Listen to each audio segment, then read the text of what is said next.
This is the Troll Patrol, live with Justin FREAKIN. Welcome to the Troll Patrol live. It's a freaking Sunday. We haven't had a regular show in a very long time. We've been doing the battle for Speaker of the House. So let me tell you, you're going to need to go ahead and strap in for this one. We're going to be here a while. We got all kinds of shit to talk about. And I should probably go ahead and get right to finding out what that news be doing. Listen, there's a January 6th going on January the 8th. And this time it happened in Brazil, and the parallels are insane. I'm going to show you video. You're going to have flashbacks to 2020. I'm sorry, 2021. They've even got their own QAnon shaman. It's wild. We're going to talk about executions in Iran. 2 protesters executed by hanging. El Chapo's son. He was arrested in Mexico. Trying to extradite him to the U.S. led to a gunfight that killed like a couple dozen people. They have now halted the extradition. We're going to get into that. A 6-year-old. I don't get to say this very often. A 6-year-old is now in custody after shooting their teacher. A 6-year-old is now in custody after shooting their teacher. Hayes, clinically, what is up, my friends? I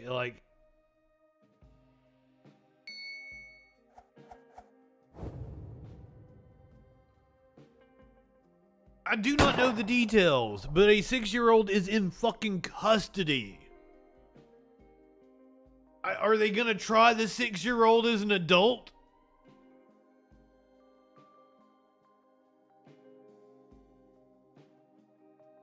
This is just the tip of the iceberg that I got for you here. Have a meme. Oh shit, I didn't check the display, make sure it was right. For some reason it likes to change. There you go, there's your meme. I can't message a meme, so I show them instead. Haha. My cat at 2 a.m. I'm fast as fuck, boy. Which is true. It is true. Fucking lazy ass Smokey doesn't do shit all goddamn day. Is fucking just laid out right now. I can't wake him up for nothing. 6 a.m. here. It's not 2 a.m. because Justin's still up at 2 a.m. At 6 a.m. Smokey's like, I'm fast as fuck, boy. High enough for this shit. By any stretch of the imagination. I'm going to show you video of an officer who has been suspended after punching a teen girl multiple times.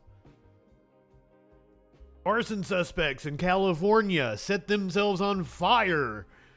And that might not be the only... That might not be the dumb criminal story I have for you tonight. This one is going to spark debate. I'm going to show you... I can't show you the raw video on stream. So we're going to watch a news hit, which should, edit the proper things. And a man in Texas tried to rob a tanqueria, a Mexican restaurant, some shit like that, and it did not go well for him.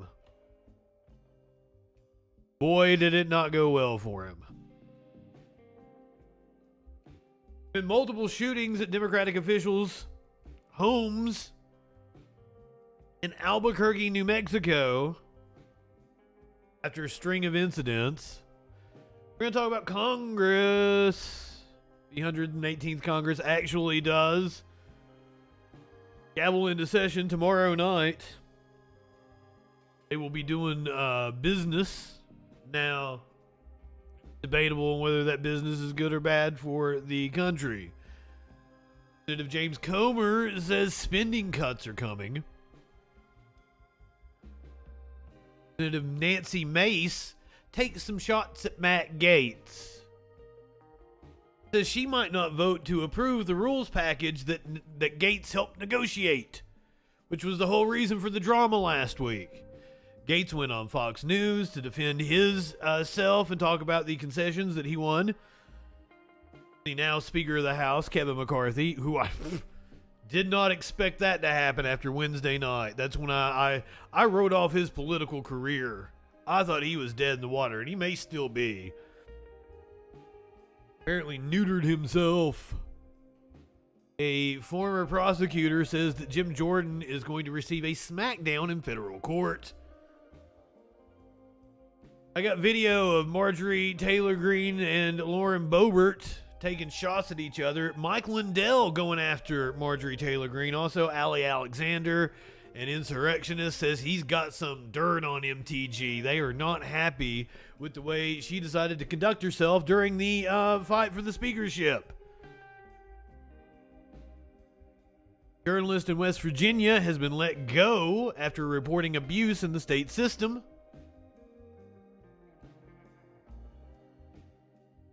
Game testers at Microsoft taking steps towards unionizing. New York nurses prepared to strike tomorrow. We're going to get some labor news in tonight. China's reopening is like fully in swing now. They've completely lifted all restrictions, and this is coming at a time when a COVID subvariant is starting to take a toll. A high school student died in Las Vegas during a sporting event, and right-wingers are going nuts, spreading conspiracy theories about it. I'm going to tell you why they are fucking stupid. Gonna lay the facts on you from the Mayo Clinic. Walmart removing a pair of boots that had KKK on the tongue. Speaking of KKK, Kanye West has apparently been found in a church.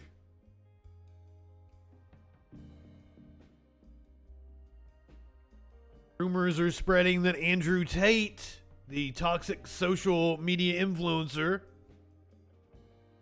been taken to the hospital. Elon Musk. I mean, it's just a parade of horrible people. That's what the end of the show is. It's like, which one of these motherfuckers is the most horrid? Elon Musk has an offer to buy Twitter. Someone's offering to take Twitter off of his hands, and they're serious. I saws the money. Ron Jeremy, apparently set to be declared incompetent and will not stand trial for rape. Speaking of rape, Vince McMahon back at WWE. In consensual sex news, a man in Grundy, Virginia, is denying that his ass was on a viral TikTok. Says he dated a video editor and this was payback. Why this is news, I'll never know. But it's cracking me up. I want to know who the Peach Bowl girl is. I've seen Fox News all over this. The Peach Bowl girl. Gonna hear from her. A comet which has not been visible since the Ice Age. It's going to be visible this month. And a puppy has been rescued from a frozen lake. I will give you a proper warning. Yeah, apparently Kanye was missing there. Missing is, missing might not be the apt phrase. Trying to avoid being served with a lawsuit is probably the more apt phrase. Kanye was trying to avoid being served with a lawsuit. All that and more tonight on the Troll Patrol. Live. Simp. Good evening, my friend. You guys have new emotes coming? Pending approval from Twitch. We'll see what we can make happen with this. I really like the Pride Troll the troll Tifa. We got a black block troll with a Molotov. We'll see if that one gets approved. I have been unable to get Twitch to approve my content warning multiple times over now. Even the censored fuckers wouldn't make it through, so I changed it to content warning freakers. We'll see if that one gets through. I removed sexual anarchy from the attempt at a Charlie Kirk emote.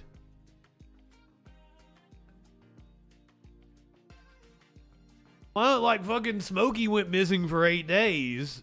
He was out here. He just, didn't want to come to me. I saw a post where somebody's neighbor put their house up for sale. And whatever the website, the Zillow or whatever, they went and they looked at the pictures of the inside to see what it was like. And their cat was laying on the bed. Motherfucker, that was my cat. Been living a double life over there. Fucking cats. Got a Maynard in here. I had to take the kitten into the living room. Curiouser was sitting in there before she went to work. And the kitten was just driving me fucking nuts. So I took the kitten in there into the living room. And I rolled a ball across the floor to try to get her attention. Because she'll play. She plays with fucking everything. She's very energetic. I rolled the ball across the floor and then ran away. And Curiouser was like, she's not a dog. She's not dumb. She'll follow you back in there. Oh shit, let me pack a bong and then we find out what that news be doing quickly here. Because we got a lot of shit to cover tonight. A lot of wild videos of what that news be doing. Apparently my bong is completely empty. Hold on.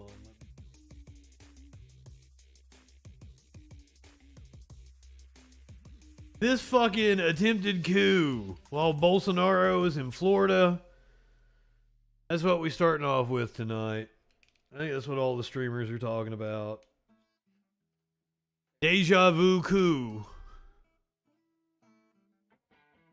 I assume it's not going to succeed. They're fucking copying the dumbest coup attempt of all time. It was that don't unfriend me guy that I had the beef with at one time. He's like, it couldn't possibly be a coup. They would have to be the dumbest people ever. I'm like, yes! Yes, it was an attempted coup by some of the dumbest people ever. That's why it didn't succeed.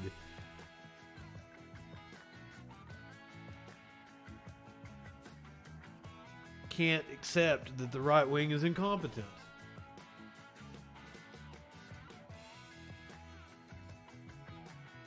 Voodoo! We'll get there. We'll get there. I'm sure I've got a Twitter thread with some great video that we're gonna look at here. I would assume it has the updates.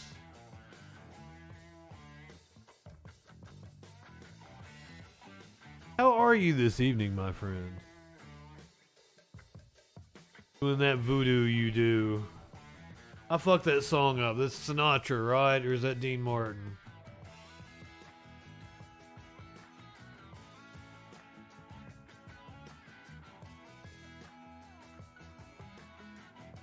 Got me under your spell. Shit like that. I don't know. I'm fucking it up big time. I was never a standards guy. Having some pizza. Hell yeah, what kind of pizza? Listen to the podcast of the show was like, okay, fucking pack your bong and get off of the pizza. Give us the goddamn news. Thank you to everyone who listens to the podcast. The fucking podcast is growing. Oh, it's just a red bear and pepperoni basic bitch indeed. It's got those little square pepperonis on it, doesn't it?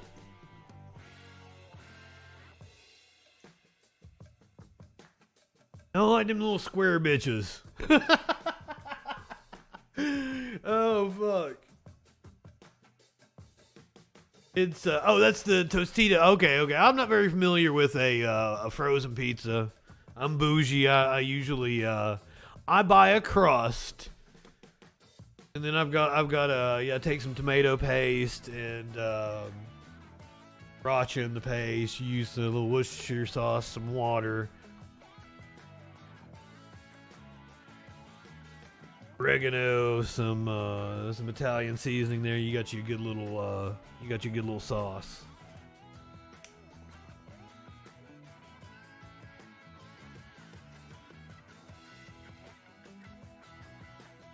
Top that thing however you like. Pop it in the oven for about 10 minutes, like 400 degrees, and then broil it for about 2 minutes, and you'll get your mozzarella all bubbly and shit. That's how you do a pizza. Easier and cheaper than what a frozen pizza would be, I'd say. Take the Freak Daddy tip there on that. Get you those pre-made little, like, if you want like one at a time, like they come in like a pack of 3, like the little personal pan pizza size. Or you can get like 2 big size ones. I'd get the little ones because I'd make like different pizzas every night. Get you a little can of tomato paste. I don't know how much those are. Those little fucks, they're about that big. One little can of the tomato paste will make you like it'll make enough sauce for about 3 pizzas. If you've got sauce left over, man, you make you like a pizza sub with a hoagie bun and shit. God, I love that shit. I'm fucking curious who's going to the store tonight. I might have to put in an order for like pizza stuff. Make some pizzas for us. Goddamn right. Gator sausage pizza. Ooh. Ooh, I'd try that out. How many of you in the chat have had alligator before?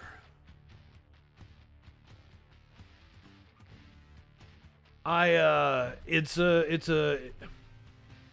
compare, alligator is gamey. It's like, I felt like it was watery. It's like a kind of a squishy, watery chicken with a little bit of a gamier taste to it. Hell yeah, clinically. I like a good Cajun restaurant. And they usually have like fucking alligator bites or some shit like that. Yeah, probably similar. You know, I've never had a gator po' boy.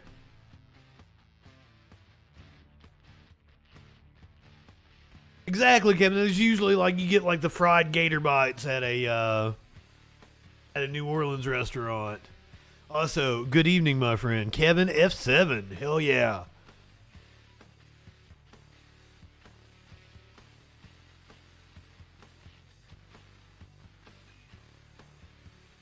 Talking about food. There was this place when I was in Alabama that did po' boys, and it looked like it would make a good po' boy, right? Like it was supposedly their specialty. I always wanted to go, but fucking Sparkle's like, nah, it ain't no good. You don't want to go there. They don't make a good sandwich now. And I mean, Sparkle's newer food, right? So I never did go, but like it was so close to where I lived, like 5 minutes from my apartment. I should have tried it. I should have went at one point in time. I like a good po' boy.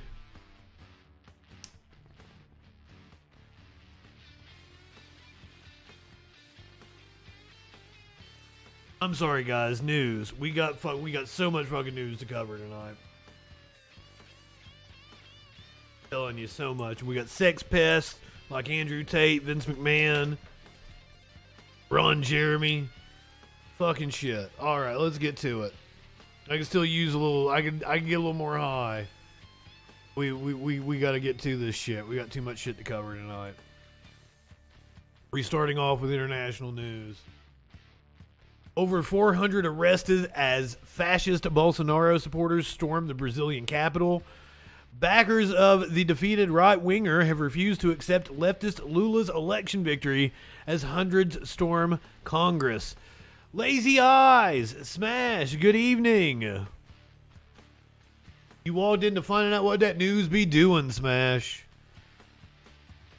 Oh, shit. Over 400 people were arrested on Sunday after supporters of Brazil's former president Jair Bolsonaro broke through a blockade set up by security forces and invaded ministries and the Congress building in the capital, Brasilia, on Sunday in violence reminiscent of the January 6th storming of the U.S. Capitol. Wait till you guys fucking see the video. You're not going to like the news about Ron Jeremy. We continue working to identify all the other... Not because you're going to feel sorry for him. We continue working to identify all of the others who participated in these terrorist acts this afternoon in the federal district. The governor of Brasilia, Abinayas Rocha, wrote on Twitter on Sunday evening, "We continue to work to restore order." Video footage obtained by Reuters from Bolsonaro-related groups and video from... These motherfuckers went in there. They didn't even fucking learn from January 6th, or from January 6th. These motherfuckers went in there and live streamed themselves. Tadpole, good evening. Police have reportedly regained control of the Supreme Court, the Presidential Palace, and the National Congress. Brazil's newly inaugurated president, Luiz Inácio Lula da Silva, was on an official trip to Sao Paulo state during the violence, and lawmakers are on recess. Lula, as he's commonly known, condemned the attack as an unprecedented crime against Brazil's democracy. Yep, looks like they filmed their own crimes. Are you ready to watch them? Are you ready to see the footage of them? It is indeed very reminiscent of January 6th here in the U.S. However, it's summertime. It is summertime there. They're in the southern hemisphere. This is the Congress building. See the supporters of Bolsonaro storming the building. This is gonna piss Trump off. I think they got a bigger crowd. Bolsonaro drew a bigger crowd. Take that, bitch. The whole thread is awesome.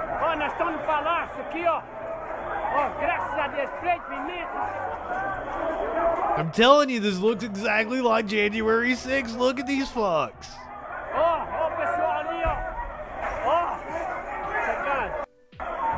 Nós estamos no palácio aqui, ó. Ó, graças a Deus, freio, pimenta. Mas eu vou seguir aqui fora. Ó, o pessoal ali, ó. Filming themselves going into the congressional building.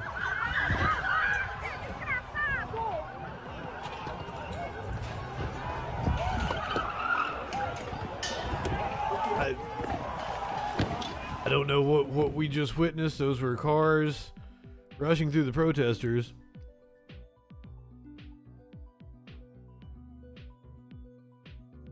They still...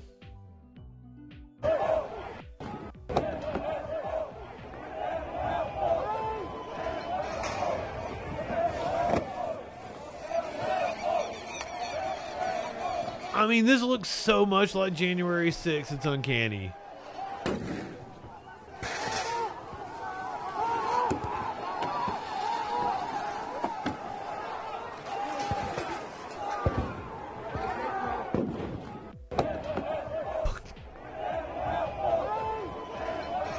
I'm not high enough for this shit.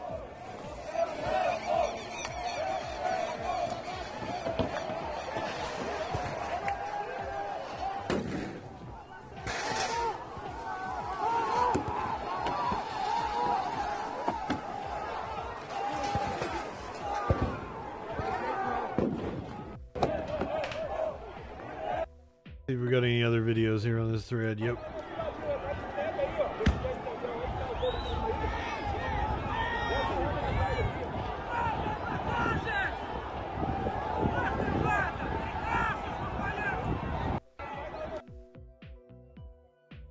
Meu, nunca imaginei subir a rampa. Eu tô subindo a rampa, primo. Olha que coisa mais linda, primo. Olha isso, primo. Unfucking real. Yes, the government wasn't in session. There were no lawmakers here. That's why I don't know those vehicles that rushed through the protesters. Maybe it was just some kind of official that happened to be in the building or something. I don't know who they would have been trying to get out of there. Olha que coisa mais linda, primo. Lula wasn't even in the country. Muita gente. This was inside the building. A polícia não conseguiu conter o povo. Não conseguiu conter o povo. Quebraram as janelas. I poop on the walls. Steal a door. Quebraram tudo. Muita gente. Nós estamos em situação de guerra dentro do Congresso. Eu vou mostrar para vocês a situação. Olha aí. Os patriotas tudo no chão aqui por causa de gás. Fomos atacados de todo quanto é lado de gás. You fell 100% of the insurrections you don't attempt. That's exactly right, Mox. Tá tentando Also, good evening, my friend. Mas não tem jeito, porque agora o povo tá tomando mais ainda, tá chegando mais. This dude's gonna be in court in a month or two. Olha o povo chegando, agora sim. I was under a spell. Bolsonaro wanted me there. They're like, we've already seen this. Ninguém vai tomar nosso país não, caralho. I don't know what he's saying. Brazilians speak Portuguese, right? Do I have that one correct? I do not speak Portuguese, but I assume it's something like the elites eat babies and they need them for adrenochrome. We're gonna take our country back.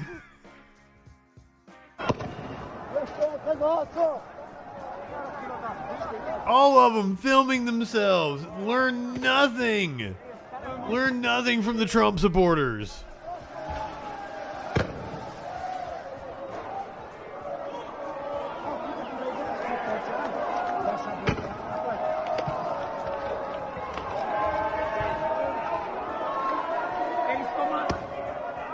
Did they have a Brazilian equivalent to an Alex Jones? Some media figure stoking this? Like,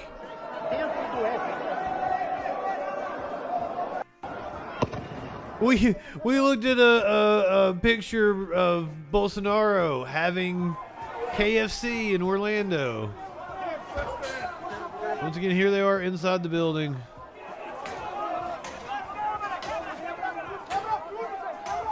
Well, if JR is eating babies, it ain't working. That he looks like shit at all times.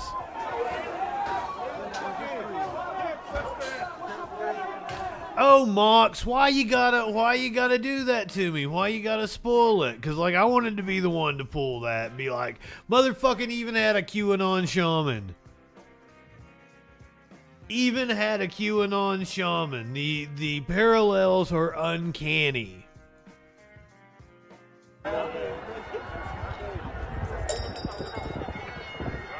Bolsonaro looks like a sad Carl Sagan.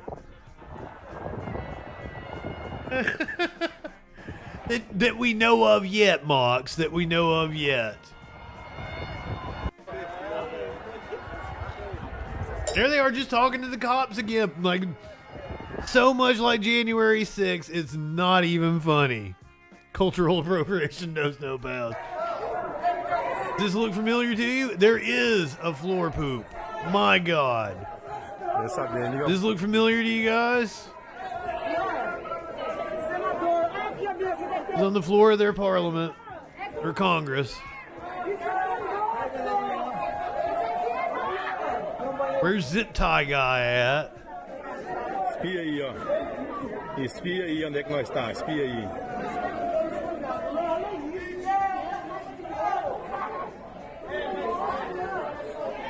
Your Congress building is pretty. I like it.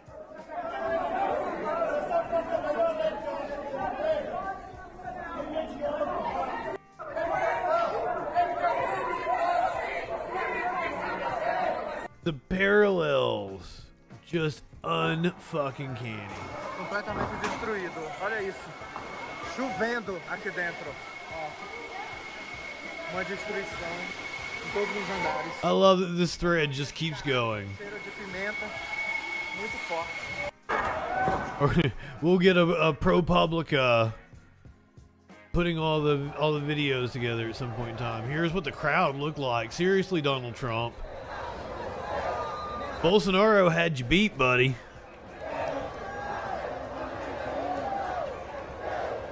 Read 'em and weep.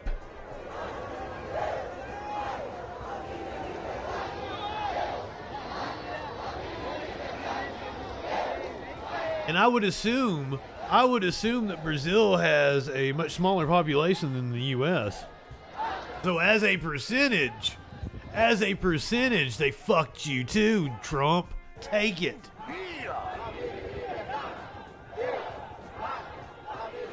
Look me, I'm dead. What is up, my friend? Thank you for being a freaking follower. So glad to see you here tonight. We finding out what that news be doing. 214.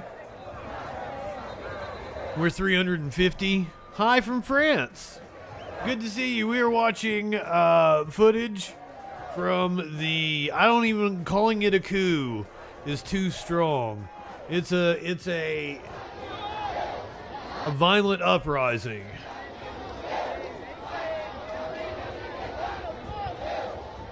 The violent uprising that happened in Brazil earlier this afternoon. Bolsonaro supporters marched on the Capitol, but nobody was there. We're back inside the Capitol building.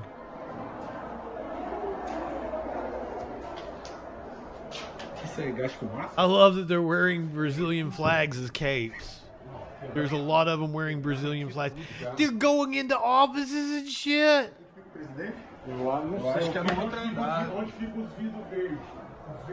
Yeah, France has a different outlook on revolutions. I wish we could do it the way you guys do. These are dumb coups. These are for stupid fucking reasons. These are privileged assholes getting mad at democracy. That's a little different than actually, getting upset at the people with the money.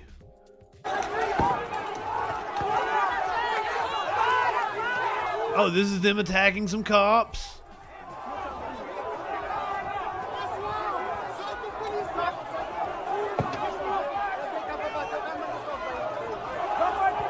The Brazilian baked Alaska. That's a good question. Is it baked something or other? Baked Lake Titicaca down there. Oh no. Oh, if they killed the horse, fuck them. Equesticide. Fuck them. Fuck them. I do not care about the cop. That would be one more good cop. But the horse is innocent. Even though the horse was on the police force, the horse is just a horse, of course. And the horse is innocent, and all good horses go to heaven.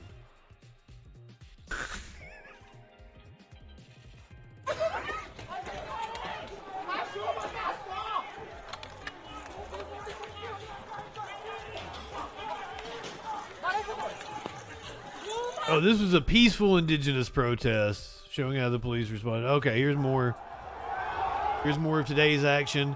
I wish they didn't have those horses up on the ramp like that. That looks dangerous for the horses. Once again, I don't give a shit about the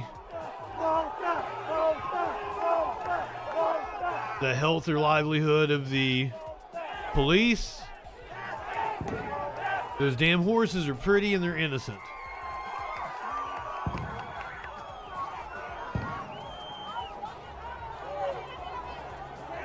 Lula pooped in his panty. God damn.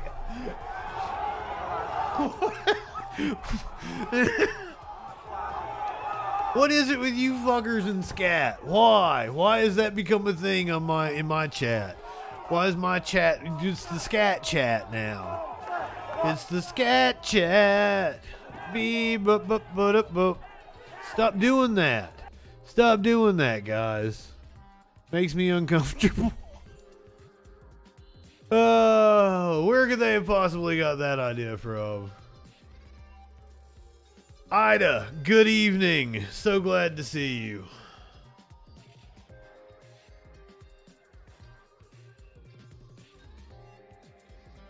Moving from Brazil over to Iran. I'm going to hit the content warning for this one.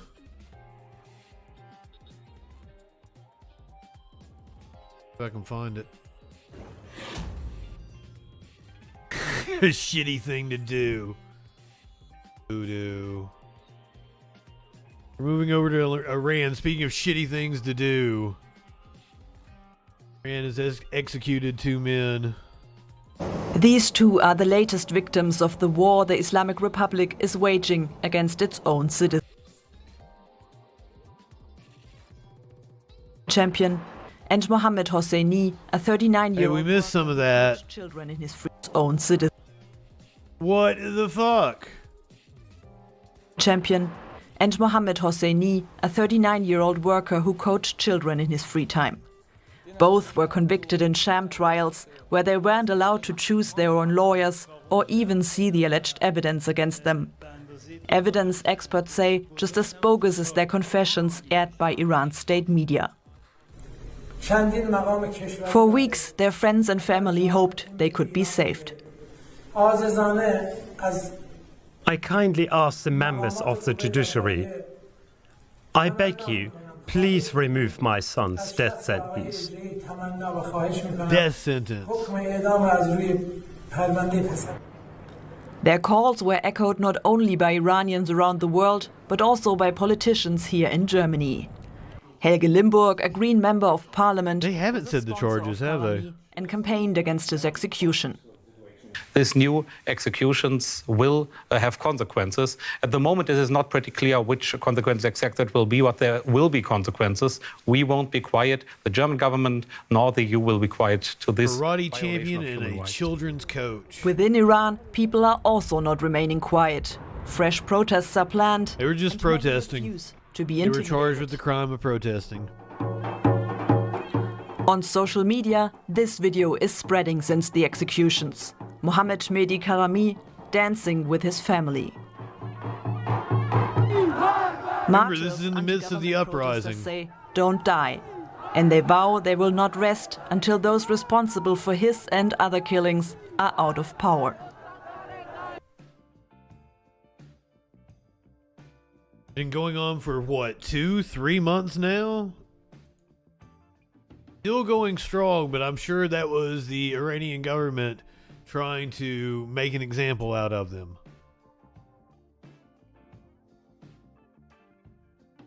Content warning again. We got some heavy stories here.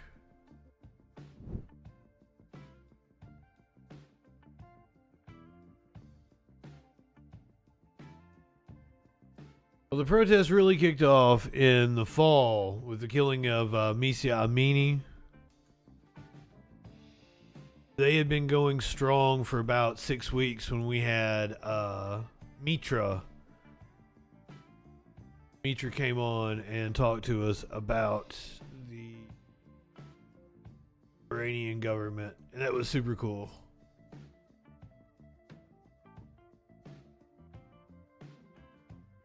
I've meant to invite her on for the Friday Night Freak Show.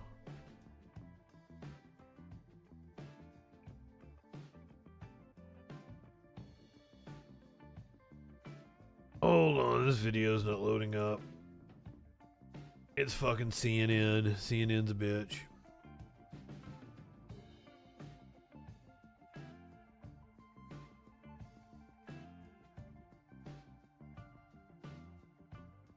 A federal judge in Mexico City has just stopped the extradition to the U.S. of a suspected kingpin in the Sinaloa drug cartel.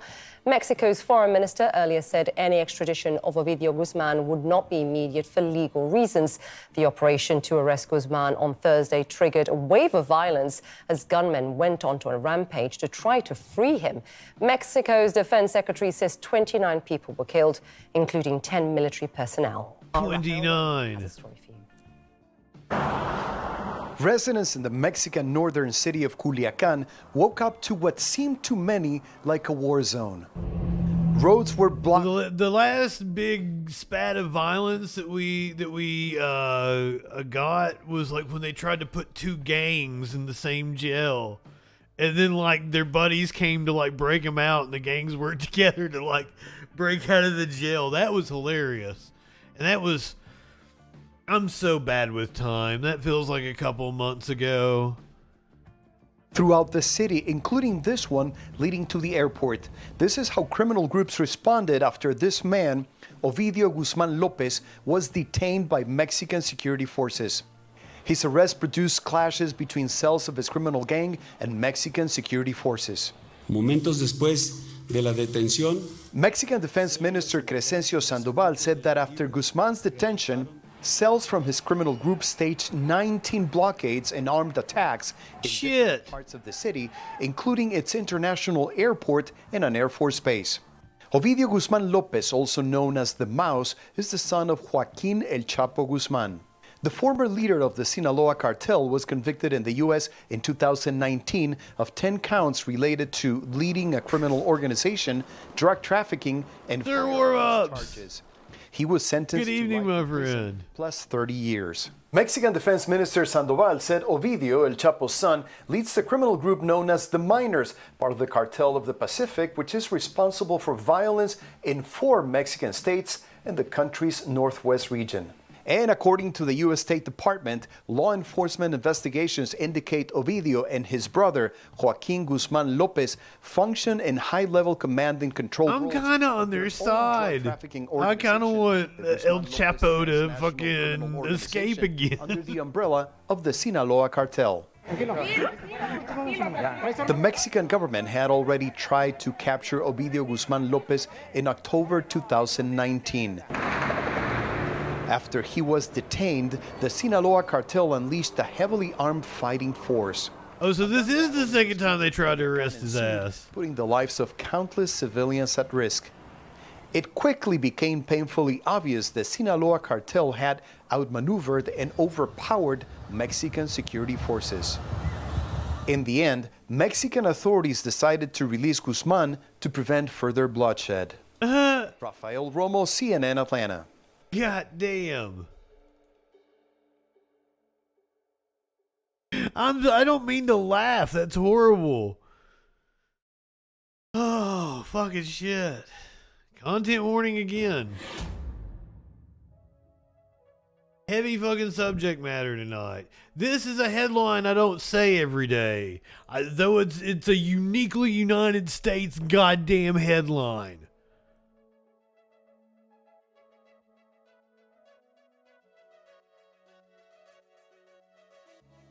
A 6-year-old is in custody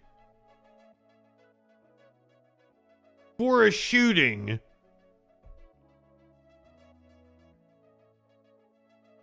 shot their teacher over some kind of dispute.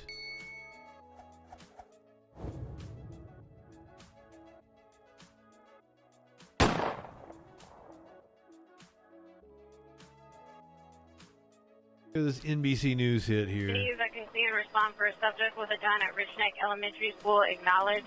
Tonight in Newport News, Virginia, a 6-year-old under arrest, a teacher critically wounded, and parents terrified.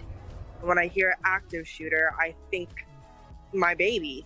That's the first thing, is my baby is right there. And then you hear it is a baby that did this. And all I can think is how and why. Isabella Moore was one of the parents who scrambled to the school to make sure her kindergartner was okay.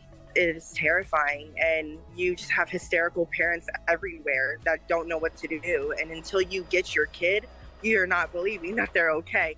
After police allege the boy intentionally fired a handgun in class, shooting his first grade teacher following an altercation. The teacher identified by her alma mater. Can we get a reference for what a fucking first grader looks like? Can I get just like a typical first grader here? What? Like, what?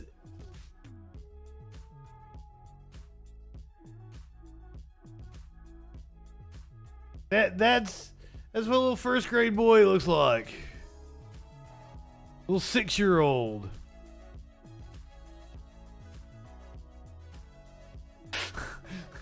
Hey, dude.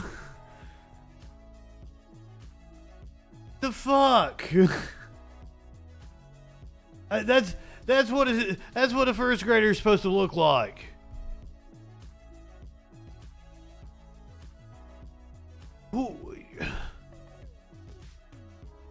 Modder as Abby Zwerner. She was struck in the upper shoulder, and there was an injury to her hand as a result of that bullet as well, hitting her hand as well as the upper torso area of her body. And how is she doing now? We're hearing reports she's in stable condition after coming out of surgery. Police aren't naming the boy, who is now in custody. The investigation is ongoing. Do you know? They'll name him if they charge him as has there ever been a fucking 6-year-old charged as you're saying you intentionally fucking shot her?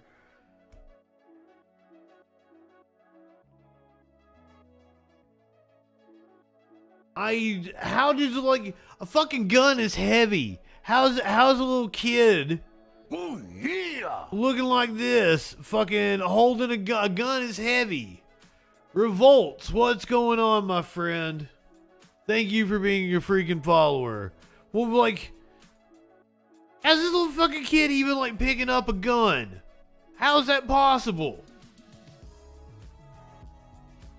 Know how the 6-year-old got a gun on campus? Like many schools today, we do not march elementary students through metal detectors every day when they walk into a schoolhouse. And that's something that we have to weigh. Do you feel safe sending your kids to school? No, I don't. And that's sad because it's the start. It is only the start for them. And they have a lot more years to go. Aaron McLaughlin, NBC News. Once again, the number one cause of death in children in this country is guns.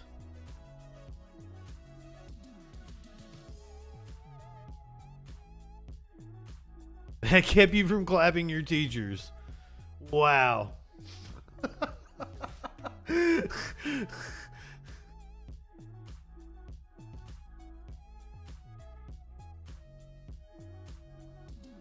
We're not gonna get through all these here.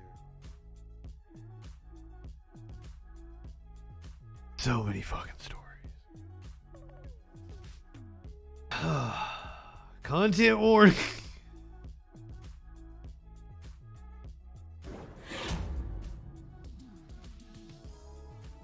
How do you groom a 6-year-old? I don't fucking know.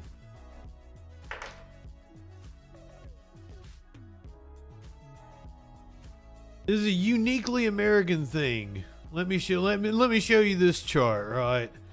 So if you subtract guns, the US is slightly higher than other countries for their homicide rate, but all in all pretty in line with other countries.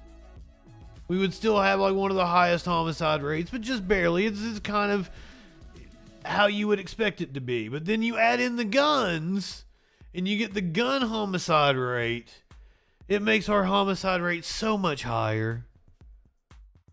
It's the guns. The guns are a problem. It's the number of fucking guns. London and New York have roughly the same populations. You're more likely to die during the commission of a crime in New York because of the guns. The guns are not high enough for this shit.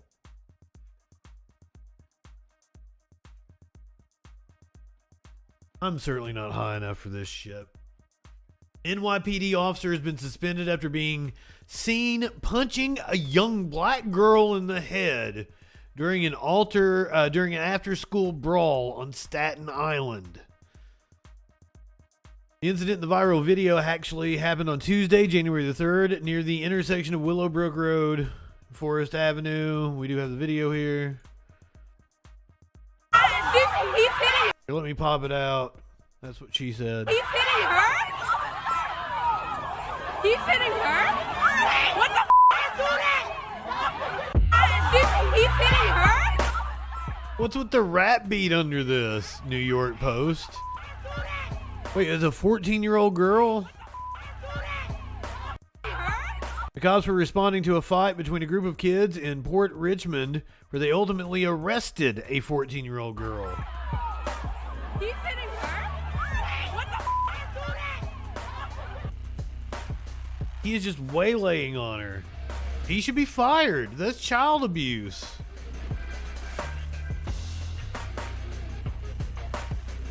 It's not even excessive. Like no matter what and like if it was just kids fighting, that's nonsense.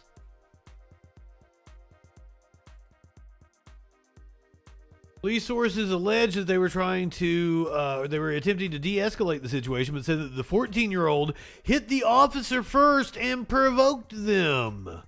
There was a fight between two girls.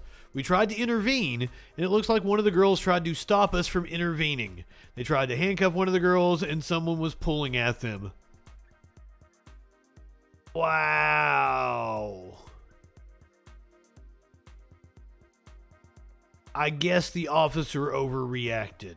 She hits him first. Wow.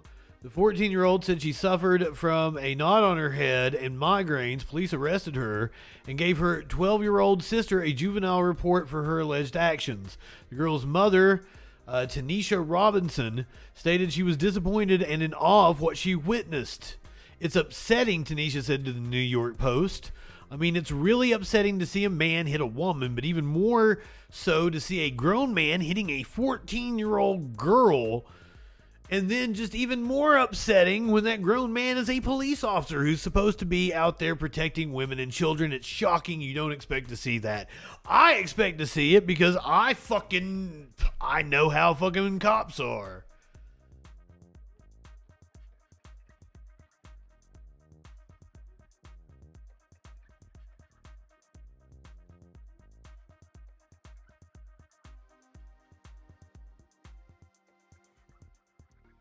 Get one more in here. Going to California. He's been suspended. I do believe it said he was suspended without pay, but I might have been wrong on that. He was suspended though. Should be fired. California, 2 suspects set themselves on fire after an arson attack. The footage shows the 2 people pouring an accelerant on the front of the California property before fleeing the scene in flames. You gotta love dumb criminals. This isn't the only one we're gonna have tonight.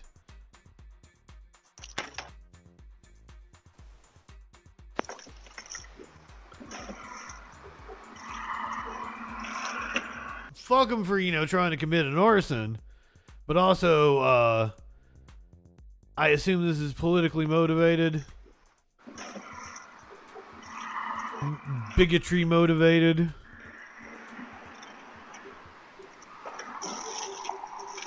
And goddamn, you're stupid. Holy shit. Do you see how careless they are? I assume it's gasoline that they are pouring, and like fucking with gas prices the way they are, you guys can afford to go be lighting shit on fire. They're just getting it all over themselves. This is hilarious.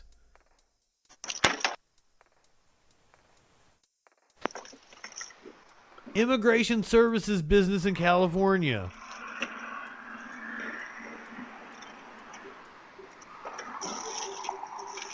How fucking dumb. God, you're fucking dumb. You fucking idiots. The flames were put out about 10 minutes after the blaze started. Oh, yeah. Bruce, my friend. Good evening. So glad to have you here.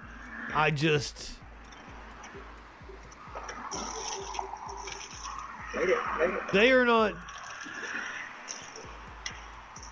not being cautious in any way. They have no respect for the flame. Holy shit. But this might not be the dumbest dumb criminal video you're going to watch tonight.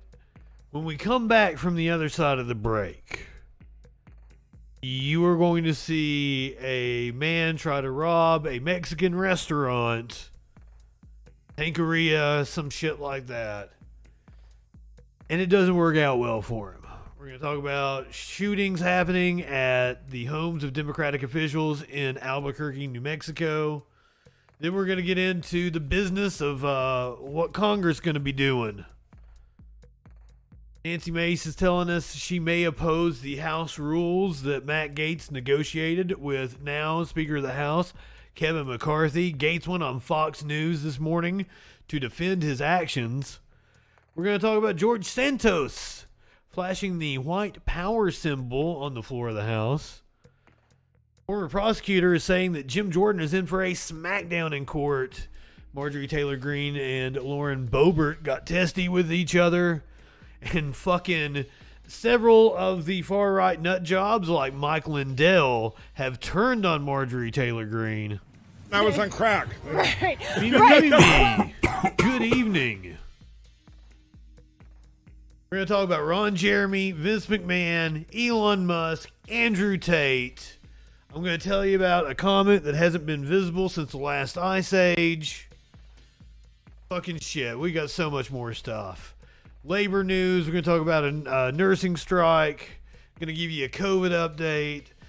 We're going to shoot down some right-wing nonsense about vaccine conspiracies. All that and more on the other side of the break. If you're subbed, I ain't going anywhere. I don't need to pee or anything. But if you're not subbed, you're going to get the Twitch commercials.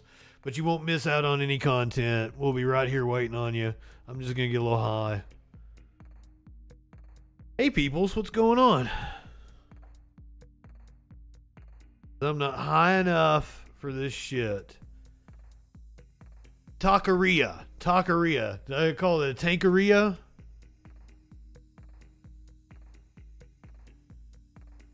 So they sought enlightenment. Booyah.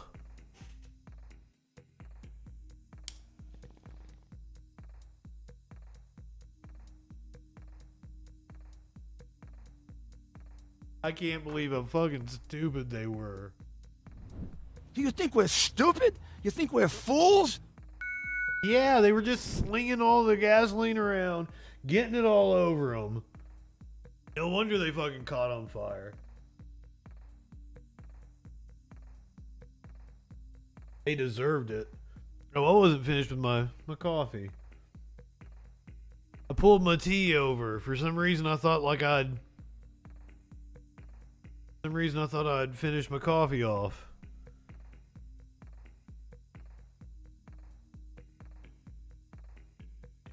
I would have finished my coffee off. Probably should. I'm not supposed to have the coffee.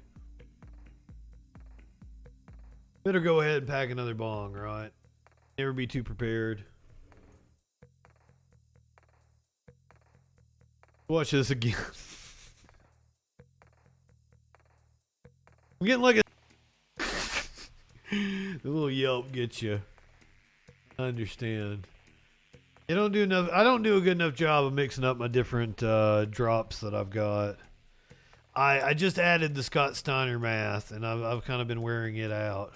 You take your 30-30 and a third chance, minus my 25% chance, and you got an 8 1/3 chance of winning.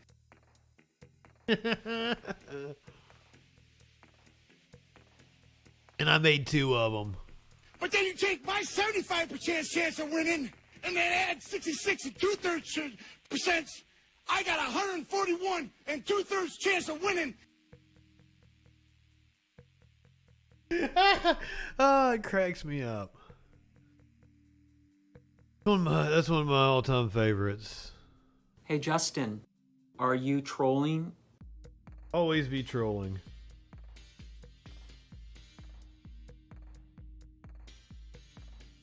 I mean, Scott Steiner got 133 2/3% chance to win. Oh, God. Apparently they shot that again. So that wasn't live when he did that. And they shot it a second time, but they're like, no, the first one was too good.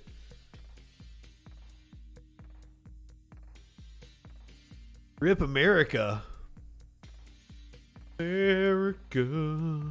Fuck yeah. I mean, we've been on the downslide for a while, right? The fall of the empire.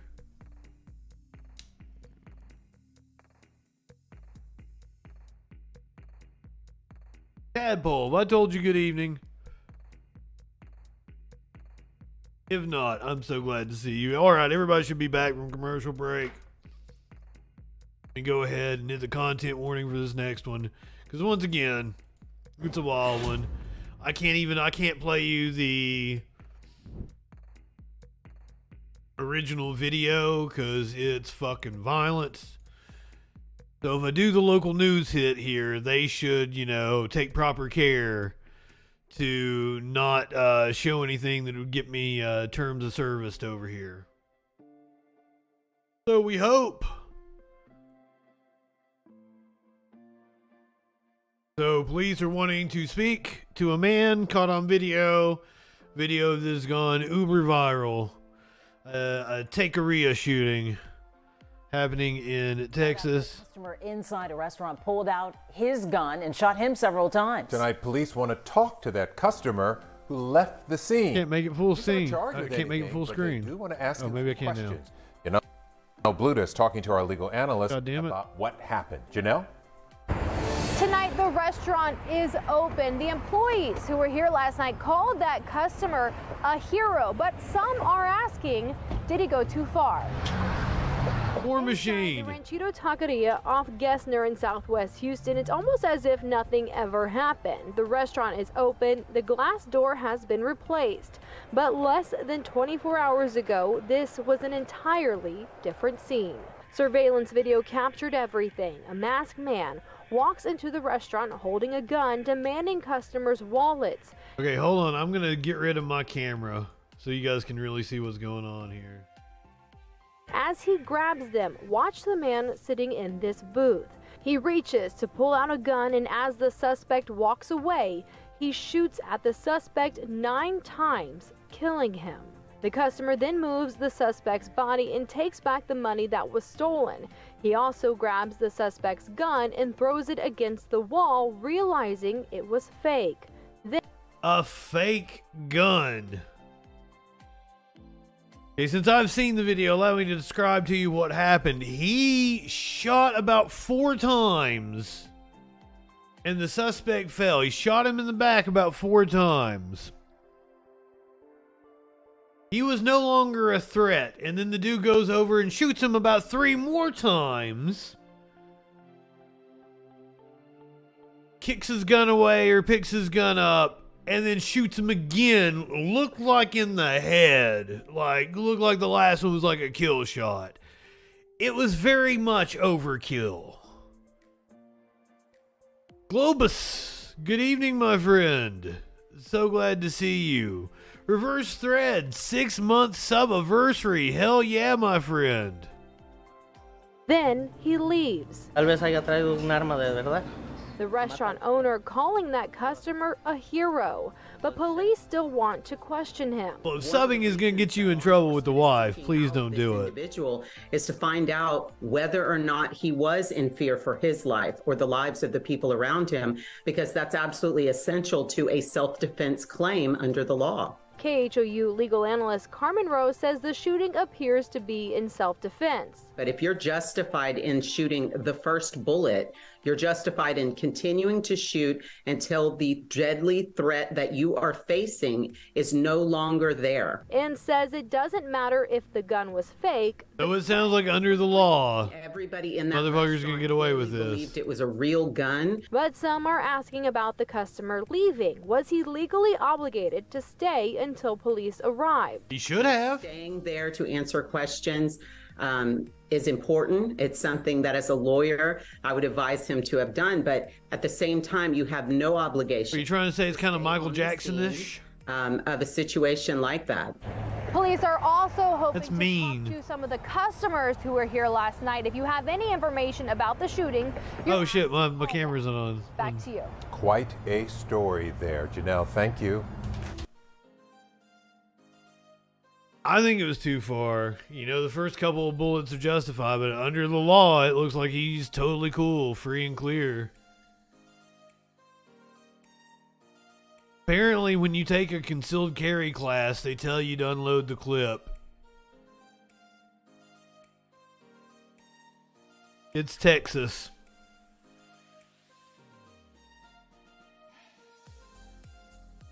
I don't think it's right. I don't think what he did was right, and I don't think the law should allow for that, but it does.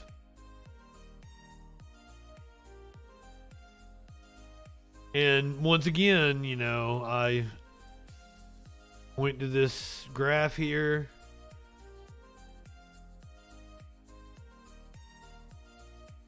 There's your homicide rate. I was bringing up that it's Texas. It's kind of like it's, you know, the way the laws are structured. That's a depending on the state thing. And in Texas, like, it's probably the law probably says if you don't unload your entire clip, you're a pussy boy.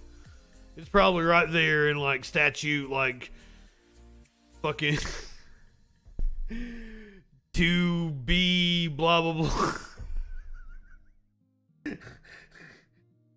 You don't unload every bullet you got, you're a pussy boy. Oh yeah! 15 Drinkson. Good evening. Thank you for being a freaking follower. And if you don't unload your entire clip, you're a fucking pussy boy.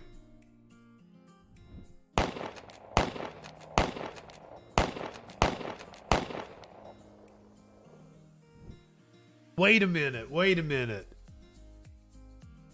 I'm supposed to blame the anti-gun people for the gun homicides.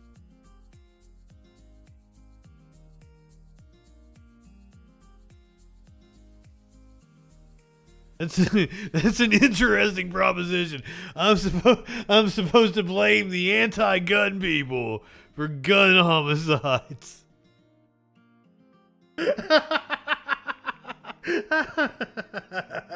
Yes, arm the kids. We've been here before. We do agree. We need to arm the kids. Arm the babies, you cowards. No, you guys remember my prescription.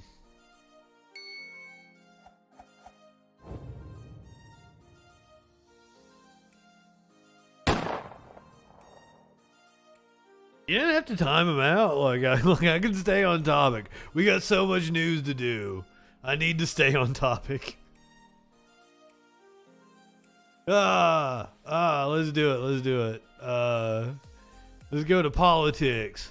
But we're doing politics and shootings. See, like, I make smooth transitions.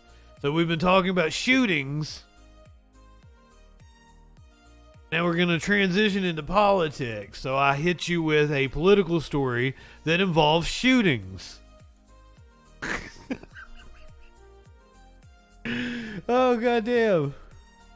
Officials, the latest shooting happening just this morning. Late tonight, the shooting count rose from 4 to 5 when police identified an incident from December 10th when someone fired shots in the early morning hours at the downtown campaign office of newly elected Attorney General Raul Torres. Torres had already moved out of that office and no one was hurt. Meanwhile, the FBI is investigating a suspicious letter sent to Torres's new office yesterday. That's a hell of a Details beard. This hour are limited, but the That's his zaddy right there. That letter is being tested. There were no injuries in any of the other 4 shootings either. Now APD. 15 drinks in, yes. Multiple times. Like we have watched people shoot up fucking police precincts here on this. I've been doing this show for like 2 years and like 8-9 months now, and we have watched multiple people shoot up police precincts. All the time, brother. All the time. And the feds are investigating whether these incidents are related. News 13's Brittany Bates spoke with police and those elected officials. It was terrifying, just hours before. Yeah, we watched the fucking Mexican police shoot it out with the Sinaloa cartel earlier in this show, and win.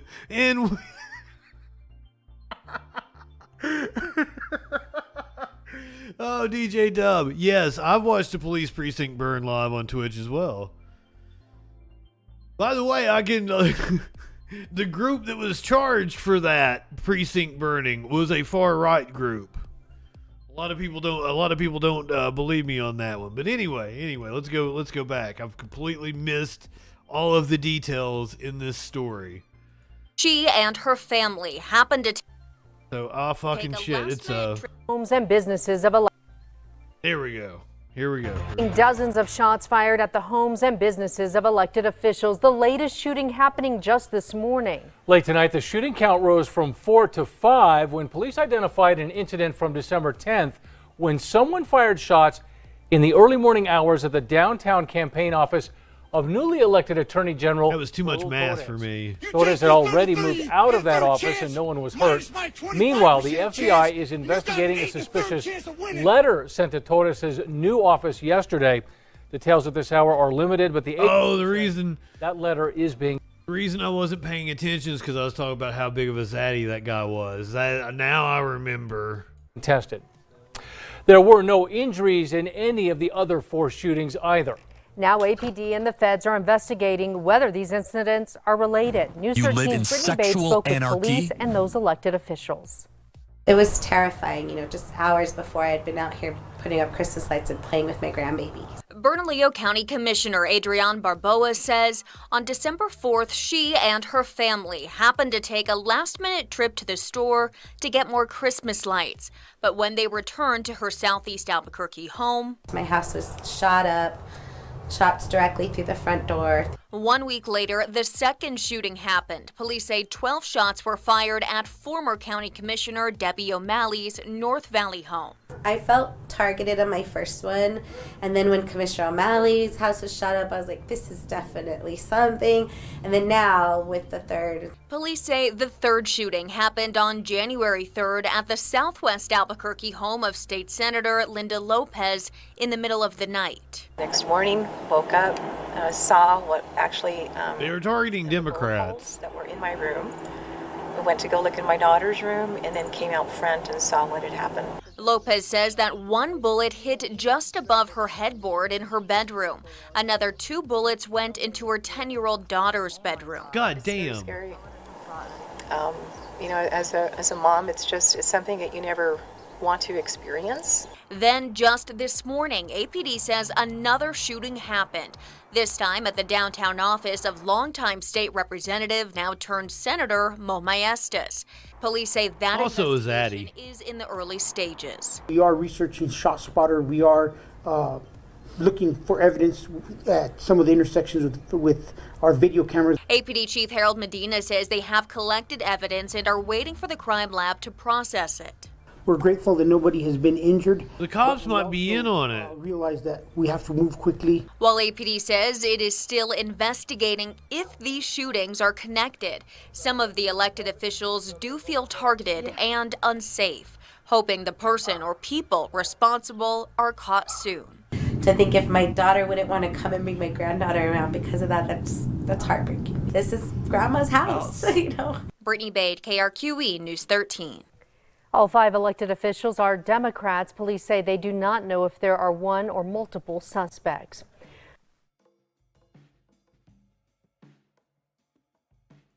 Voodoo, I think they are. But see, that's the transition. That's the transition into talking about politics. It was Sunday, so we got to cover what went on the Sunday morning shows. Representative James Comer says austerity is coming. Of Kentucky, who was a Kevin McCarthy backer on all 15 ballots, if you're keeping score at home. Congressman Comer, welcome back to Meet the Press. Thanks for having me. Let me start with the deal that was cut before we get to what your focus is going to be. Are you convinced that we can go the entire Congress without having a motion to vacate?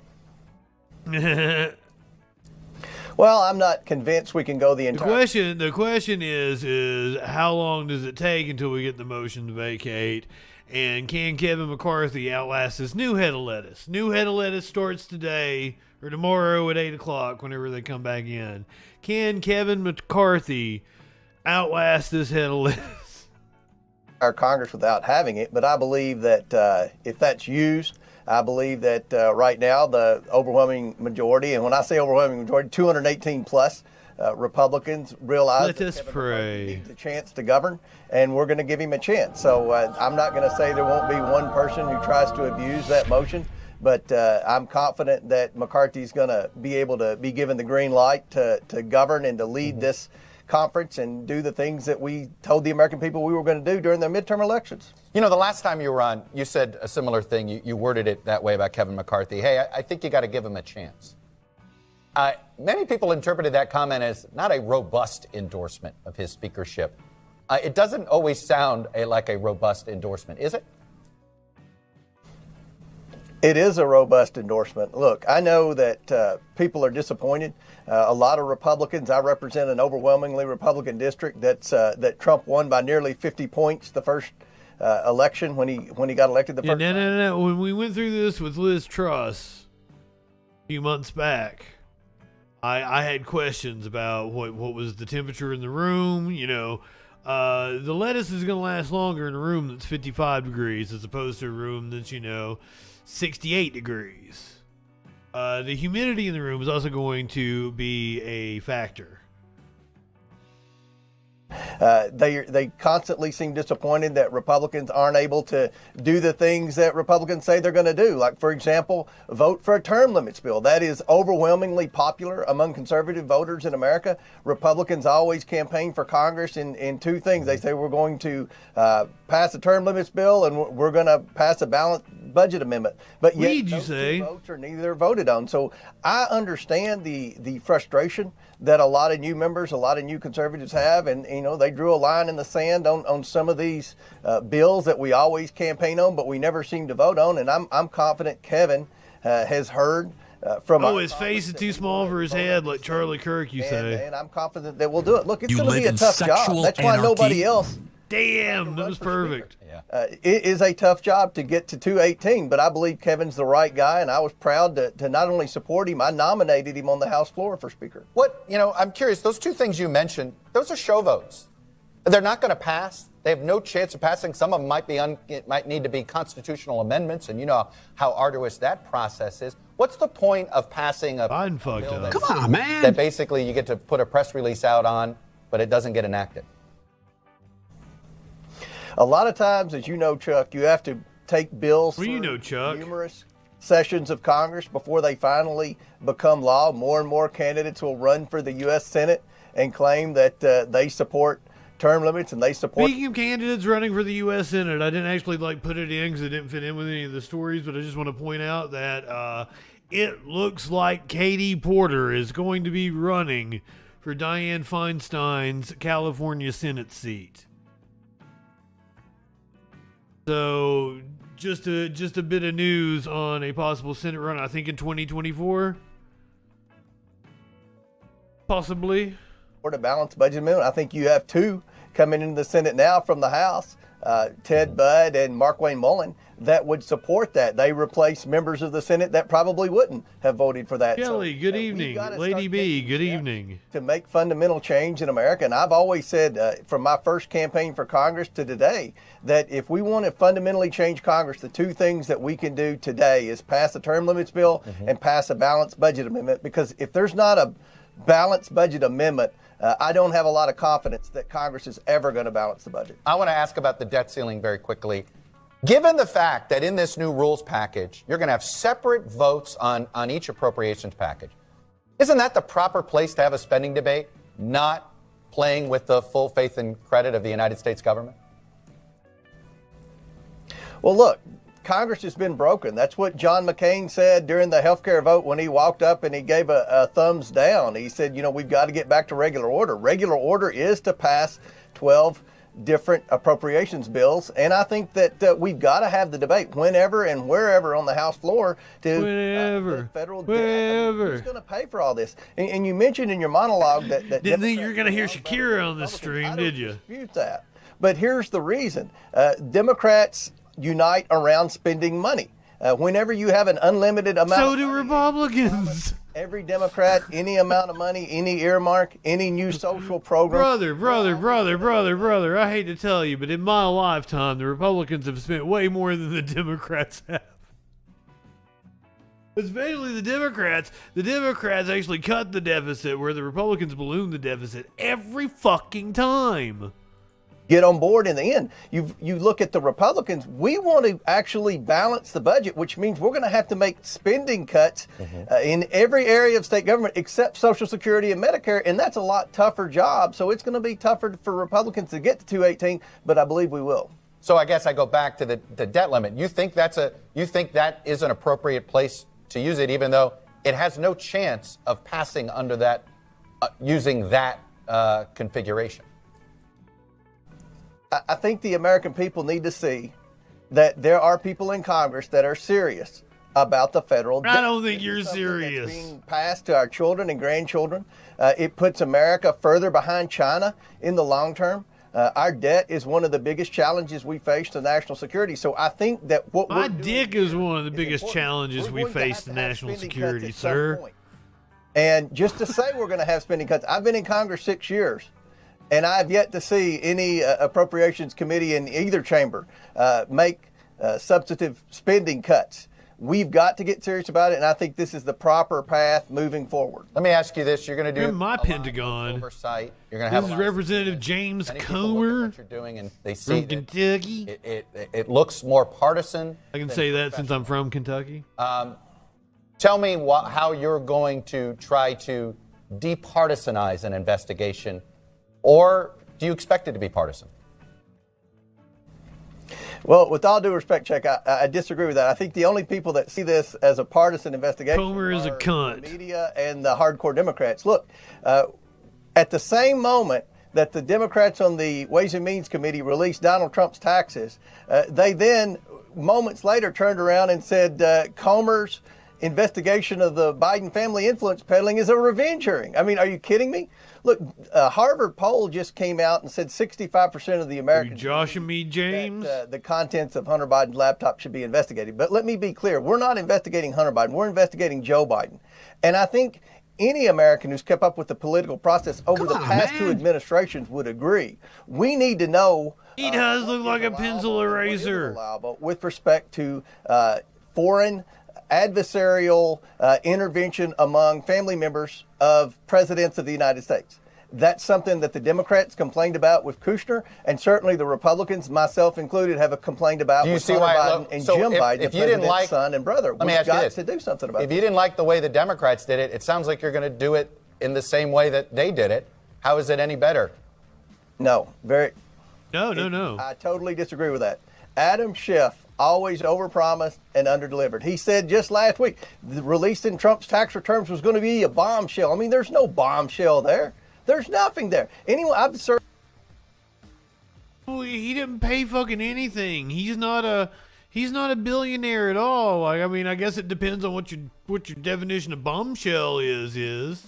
On a bank board for over a decade. There's never been a developer that's paid a lot of federal income tax because of depreciation and tax credits and things like that. If the Democrats want to make people like Donald Trump pay taxes, they need to change the tax code, not the tax rate, the tax code.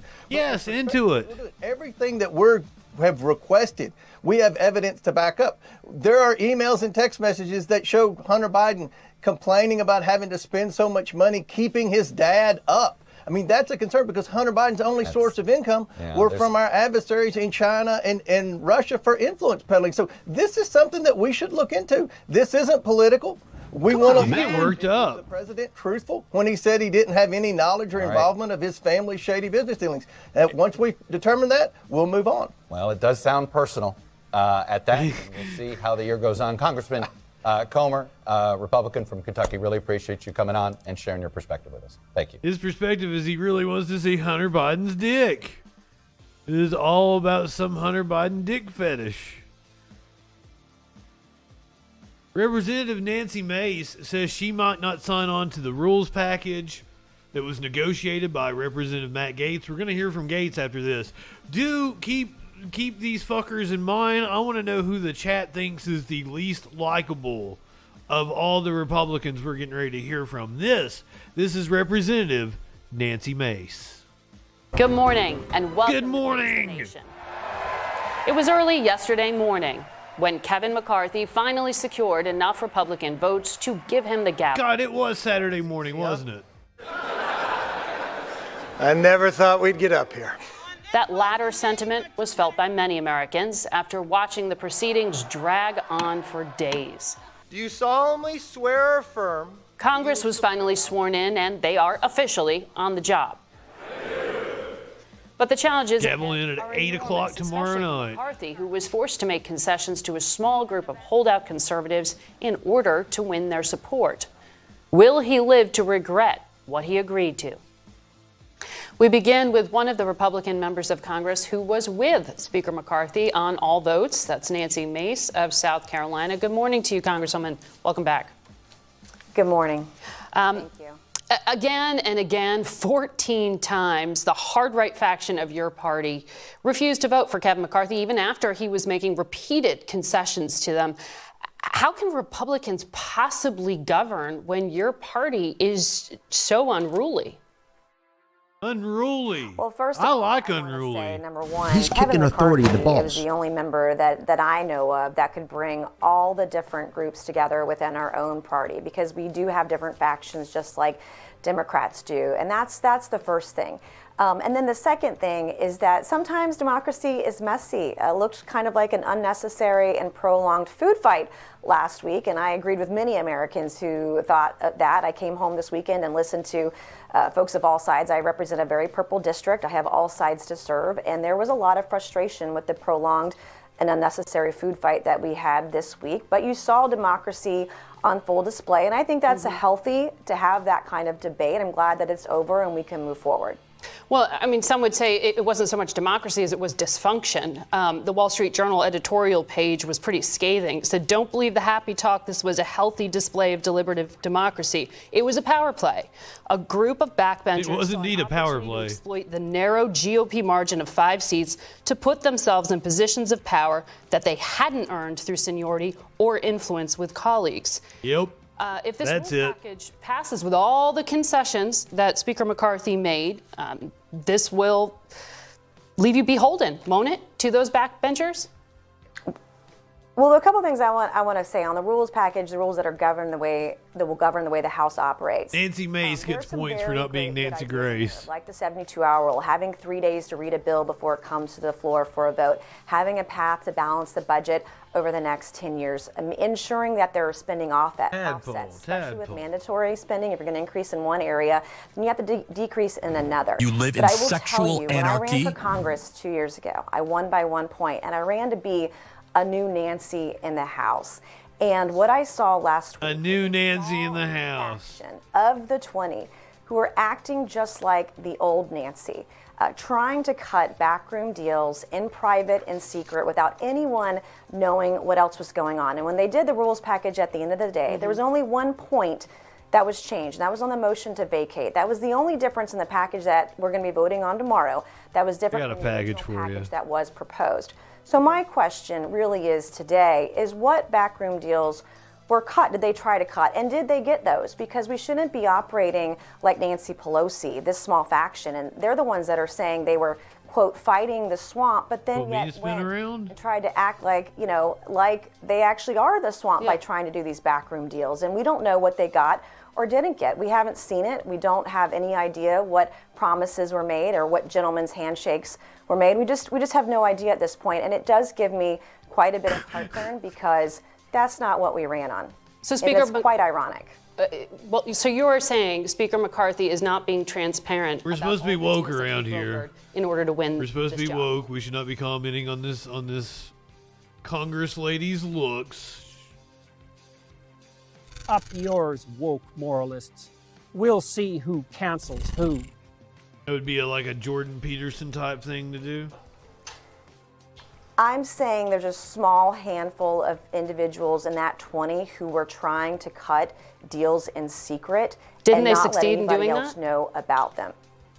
We're not sure. No, it's all good, War at this Machine. point, and that does give me pause and gives me significant heartburn on what direction we're going to take. I represent a purple district. I have to represent Gives her Republicans, heartburn. Democrats, and independents. I want to know that the positions that I have are going to have a voice. It will have weight in the conference. There are a lot of members like me that have issues with some of the policies that we're going to be working on. Look at what happened after overturning of Roe v. Wade. We didn't have a plan. And I want, as a woman and as a victim of rape, want to know that we're going to be serious, that we're going to be balanced in protecting the rights of women and protecting the rights of the unborn. There's a way to do it both and not be guided by one extreme or the other. Well, I just want to clarify there because I had asked you initially about the rules package, which is published and would be voted on tomorrow.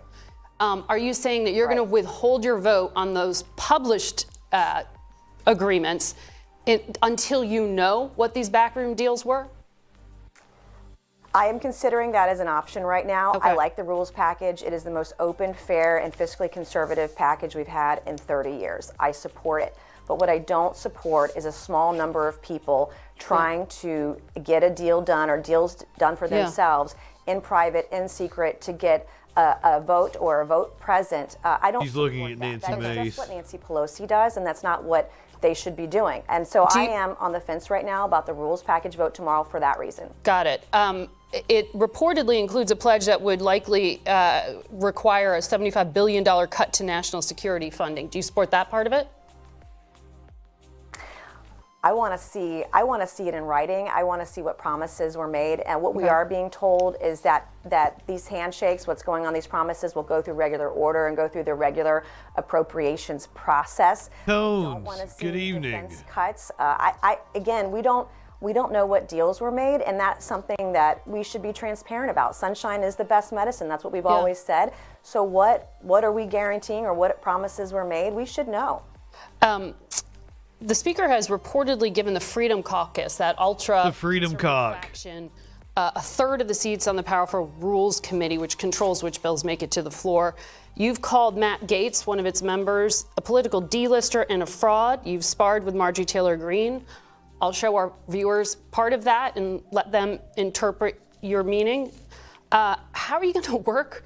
This is indeed what batshit crazy looks like. Done for the American people. It's going to be very difficult. Matt Gaetz is a fraud. Every time he voted against Kevin McCarthy last week, he sent out a fundraising email. What you saw last week was a constitutional process diminished by those kinds of political actions. I don't support that kind of behavior. I am very concerned. You could have added several to that list, Lady B. Not to pick on you, though. And Democrats, as I have Republicans in my district, I have to represent everybody. I am concerned that common sense legislation will not get through to get a vote on the floor. And for example, we have 12 bills that we're supposedly going to be voting on in our first week in office. 3 of them are abortion bills and pro-life bills. I am pro-life, but I have many exceptions. But they are not pieces of legislation that can pass the Senate and get onto the desk for the president to sign into law. And so if we're going to be serious about protecting life, for example, maybe we should look at more centrist views like ensuring every woman has access to birth control. Because if you can reduce pregnancies, you can reduce the need or want for women. Gohmert as well. A very common All sense goes are. point of view. But that's not what we're going to be voting on. Santos. And I am concerned. I want to see pragmatics at work, common sense, fiscal conservative issues at work that represent all views. Before I let you go, I have to ask you, you have a new colleague from the state of New York, Representative George Santos. He says he's embellished his resume. You could say he just flat out embellished. Work history, education, family background. How can you work with someone like that, and does he need to be removed from office? It's very difficult to work with anyone who cannot be trusted, and it's very clear his entire resume in life was manufactured until a couple days ago when he finally changed his website. It is a problem. If we say we can't trust the left when they aren't telling the truth, how can we trust our own? Americans want transparency. And the one lesson I've learned in D.C., if you want a friend you can trust, get a dog. So. I understand you are a dog fan. All right, Congresswoman. Fair enough. I mean, that's something I can agree with her on. We can find common ground with dog lovers, possibly. She was talking about one Representative Matt Gaetz, who I believe won our poll, or is so far in the lead with 67% of the vote on who is the biggest GOP uneducated banana skin. Matt Gaetz did indeed win. I voted for Speaker McCarthy. Matt Gaetz won. Matt Gaetz on Fox News this morning. First time since Kevin McCarthy won the Speaker's gavel in a chaotic late-night vote following days of negotiations and concessions. Alexandria Hoff is live with more. Hi, Alex. Hi, Mike. Yeah, tomorrow's going to be a test on how well the Republican majority can work together moving forward. A vote is scheduled on the new rules package. Congressman Jim Jordan saying today on Fox News Sunday that he believes it will pass, adding that the dramatic differences that played out during this eventually 5-day-long Speaker vote has only strengthened the party. So sometimes democracy's messy, but I would argue that's exactly how the founders intended it. They wanted real debate, real input from all people. Republican Congressman Tony Gonzalez fuck Jim Jordan. will not be supporting the rules package. This is due to Jim Jordan could have been on there. House Speaker Kevin McCarthy with Freedom Caucus members who had vowed to block the Freedom Cauc if he did not give in to demands. Those concessions include a cap on discretionary spending, 3 seats on the Rules Committee for Freedom Caucus members, and the ability to more easily oust McCarthy. House Democratic leader Hakeem Jeffries feels a small group of Republicans have been given too much power. While the Congress was held captive this particular time, what is going to be a problem is if the American people will be held captive over the next 2 years to the extreme MAGA Republican agenda that apparently has been negotiated into the House rules and the functioning of the Congress. That's going to undermine the health, the safety, and the well-being of the American people. Now, House Republicans as a whole do have ambitious plans moving ahead as they promise to quickly launch investigations into areas such as the Justice Department, the southern border, COVID-19, the Afghanistan withdrawal, and the business. Biden at the southern border tonight. Alexandria Hoff live here in Washington. Alex, many thanks. For more on those discussions, I am joined here in studio by Florida Republican Congressman and member of the House Armed Services and Judiciary Committee. God damn, he's ugly. Welcome, Congressman. Great to have you. Good to be with you. So is it worth it all going 15 rounds to elect a speaker? Absolutely. We got concessions that really were being rejected as early as Monday when it comes to being able to read legislation 72 hours before its adoption, individual appropriations bills, and ultimately what we negotiated ensures that we will never again have a circumstance like this omnibus spending legislation because bills will have to comport to a single subject. There will be germanity requirements on amendments, and so it's going to be an open process, a transparent process. I'm thrilled at where the House of Representatives is today. You were quoted as saying the construct of these rules concessions functionally turn the speakership into a ceremonial position. Do you mean that? Yeah. Well, Speaker McCarthy is our speaker, and long live the speaker. I look forward to working closely with him, but he did agree, to his great credit, to democratize power to the membership. Oftentimes these committees... Sir, we're not a democracy, we're a constitutional republic. Paradigm is they're controlled just by people loyal to the speaker. Now what we have is a real representation of all of the different viewpoints within our conference. I think that's why he scrunched up his face like that at the beginning, to make himself look like butthead. Conservatives on those committees, to have our budget hawks on appropriations, and I can't wait to see what we're able to do when we unlock the potential of all of our members going forward. What about the concern that this delayed process weakened him? And to recap, we've got a Democrat in the White House. We've got Democrats. Guys, I got to get rid of the kid. Senate. Don't you need him to be as strong as possible? Well, I think the way to have a strong Republican position on a lot of these issues is to have strong Republicans on the most relevant committees. And I don't really get the critique that taking from Tuesday to Friday to work this out puts the Republican majority in peril. I mean, you know, Mike, that in this summer, the entire Congress takes like 6 weeks off where we're not even around at all. So to take 4 days in the summer, second in line to the presidency, and to ensure that we have a House of Representatives that is a fighting force going to check the Biden administration, absolutely worth it. Up next is the rules package, the governing rules for the next 2 years in the House of Representatives. He's asking Matt Gaetz about his package. I think this is an exquisite rules package. And, you know, members of Congress... Matt Gaetz has an exquisite package. And move on to other things. But oftentimes, when you make the rules better, you can actually improve the health of the institution long term. Some of these rules will allow us to zero in on specific elements of federal spending and force votes on whether or not that is an appropriate use of tax dollars. Also baked into these rules we're going to vote on a church-style commission to evaluate the weaponization of this government against our people. That's the FBI, the DOJ, but even other entities that we see abusing their power to the detriment. Why they investigate us Republicans doing crimes. More staff, more resources, and we're going to get Dustin, back good on the side of the evening. American people. There was a tense moment late night Friday night when Congressman Mike Rogers, expected to be the next chairman of House Armed Services, confronted you. You guys both serve on the Armed Services Committee.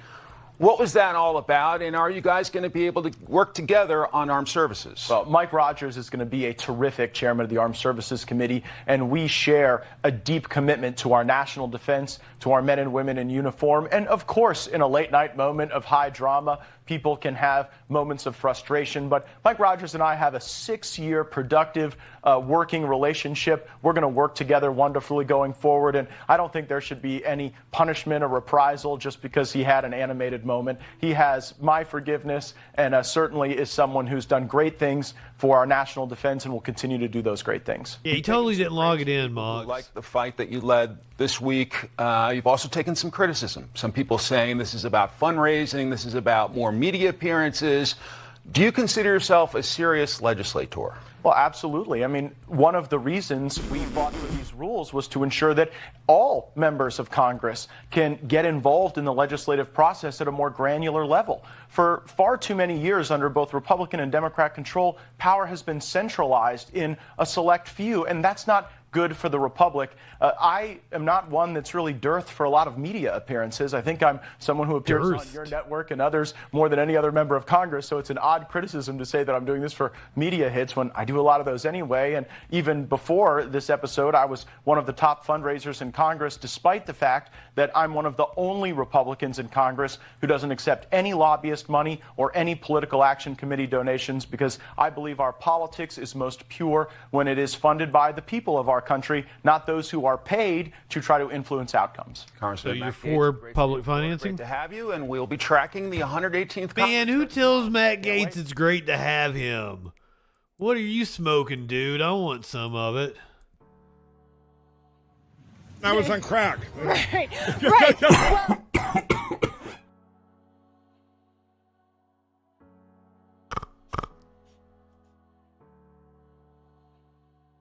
Man, that kitten out there. George Santos flashed the white power symbol during one of the votes on the House floor, or at least we believe he did. There you can see his hand. Freshly sworn in New York Republican congressman representing parts of Queens and Long Island, who admitted to embellishing his resume, work experience, and heritage, is already being accused of yet another controversial move, displaying the white power symbol.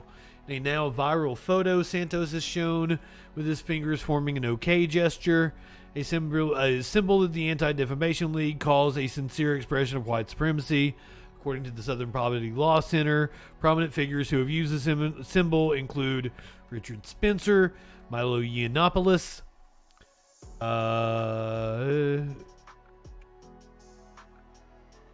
although Santos is yet to confirm that was his intention, a number of his new colleagues have expressed disgust.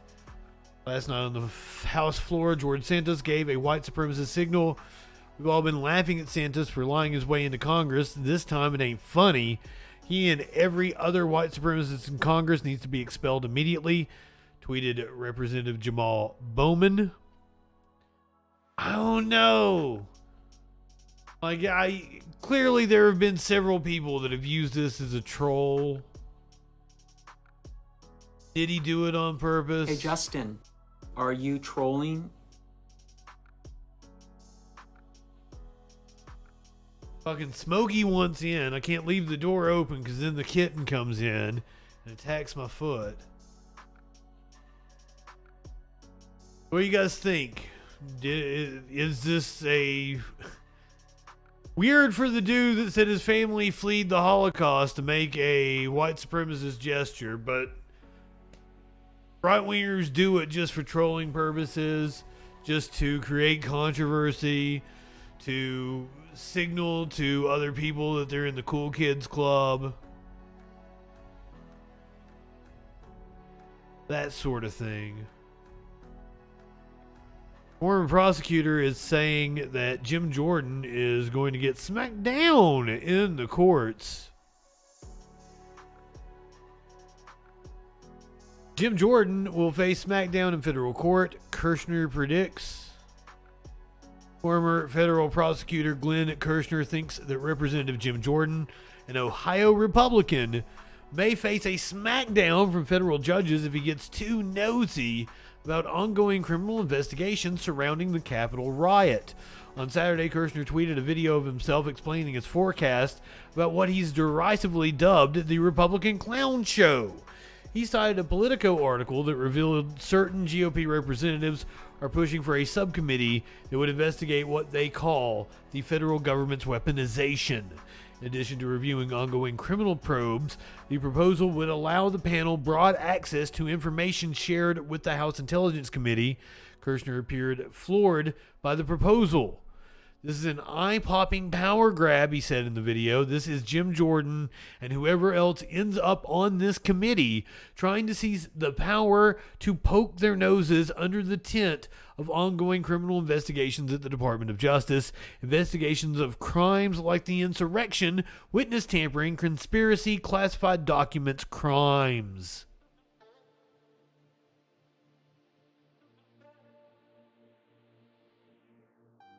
And I don't doubt that Jim Jordan helped cover up sexual abuse at Ohio State University. Jim Jordan has a history of doing exactly that. Fuck Jim Jordan.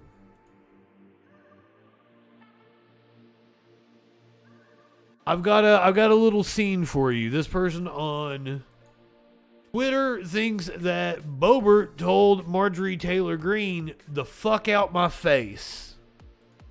What do you guys think Lauren Boebert told Marjorie Taylor Greene? You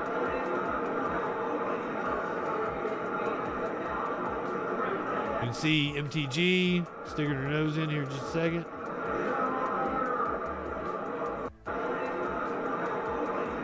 I don't know. Does it fit?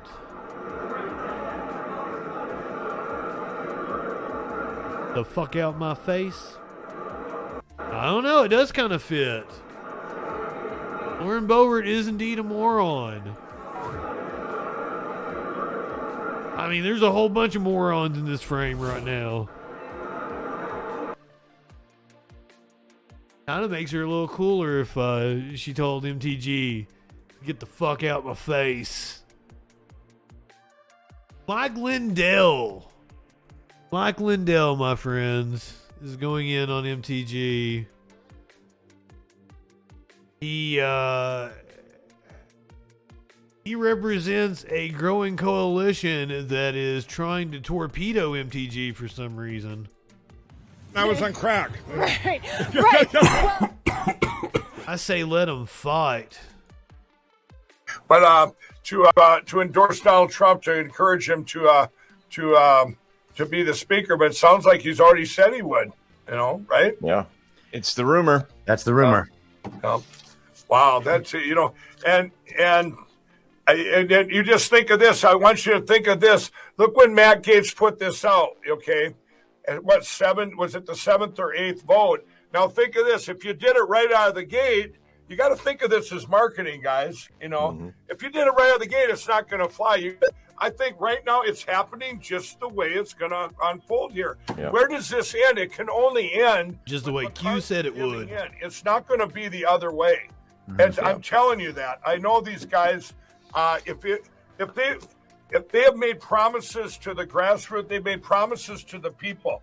Matt Gaetz is not going to break his promise, and neither. I'm very surprised that the one, I won't name her name, but it's Marjorie Taylor Greene, that she broke her promise. We're surprised I did name there, her too. name. Oh, I let it slip out. Now the media can say, Mike Lindell bashes Marjorie Taylor Greene.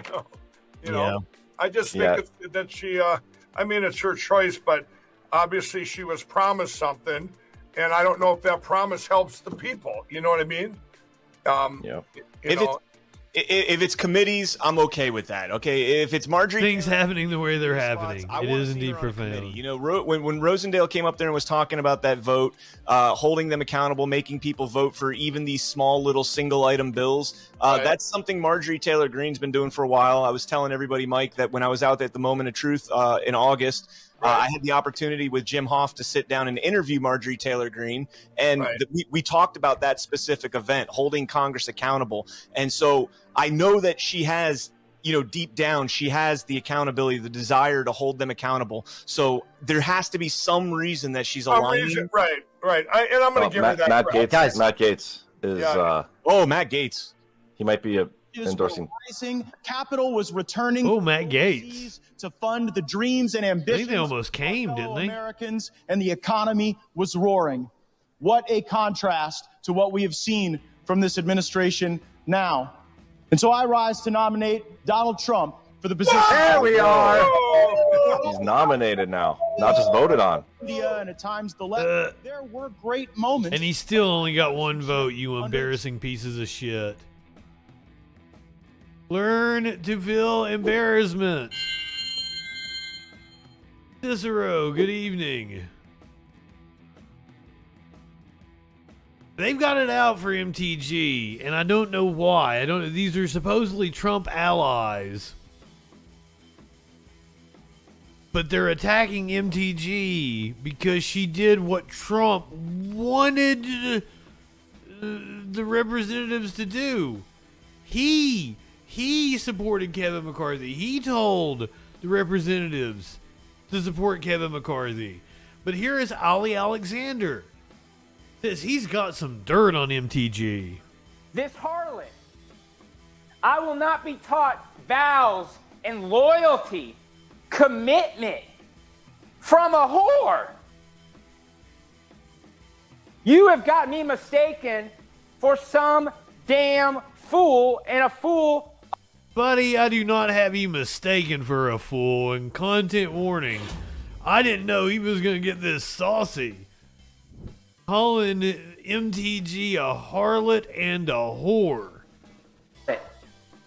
I will not be taught vows and loyalty, commitment from a whore. You have got me mistaken for some damn fool, and a fool, Ali Alexander, has never been called. In the coming days, I'm going to reveal that Marjorie Taylor Greene, in my summation and the summation of lawyers, committed a crime. That crime is going to be handed to the state of Georgia. And the state of Georgia will decide whether they adjudicate that crime or not. The House Ethics Committee and House Rules must expel Marjorie Taylor Greene when this evidence comes to light. Ho, go home. I am done with you. Ho, go home. You are lukewarm. I am spitting you out of my mouth.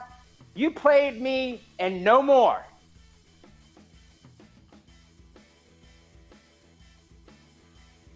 Everyone will know about your drunken nights because the consultants who have drunk with you will have to choose whether they fear me or whether they fear you.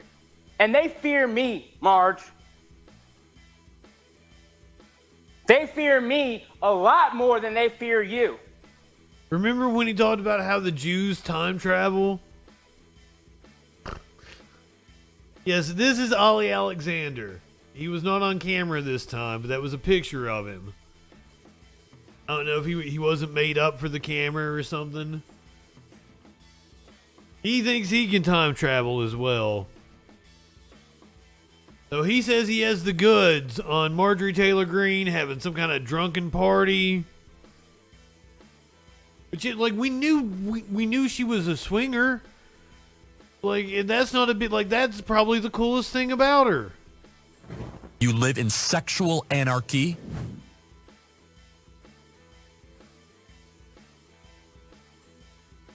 Holy shit.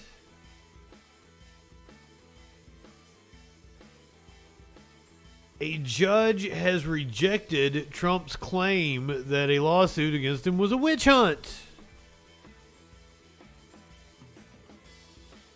Judge rejects Trump's claim that New York's $250 million fraud lawsuit against him is a witch hunt.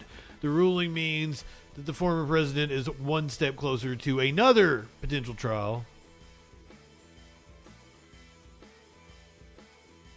A New York judge has swatted down Donald Trump's attempt to dismiss a $250 million fraud lawsuit against him and his family, saying the president's repeated claims he's been singled out in a political witch hunt are frivolous. On Friday, New York Supreme Court Justice Arthur F. Engoron overruled Mr. Trump's argument that Ms. James was acting out of political bias and lacked standing to bring the bombshell civil suit which seeks to bar the Trumps from being an officer in any company registered to do business in the state. The court and at least two others has soundly rejected the witch hunt argument. The Attorney General celebrated the decision, the latest win for her office, after the same court ruled in November to appoint an independent monitor to oversee how the Trump Organization prepares its financial statements.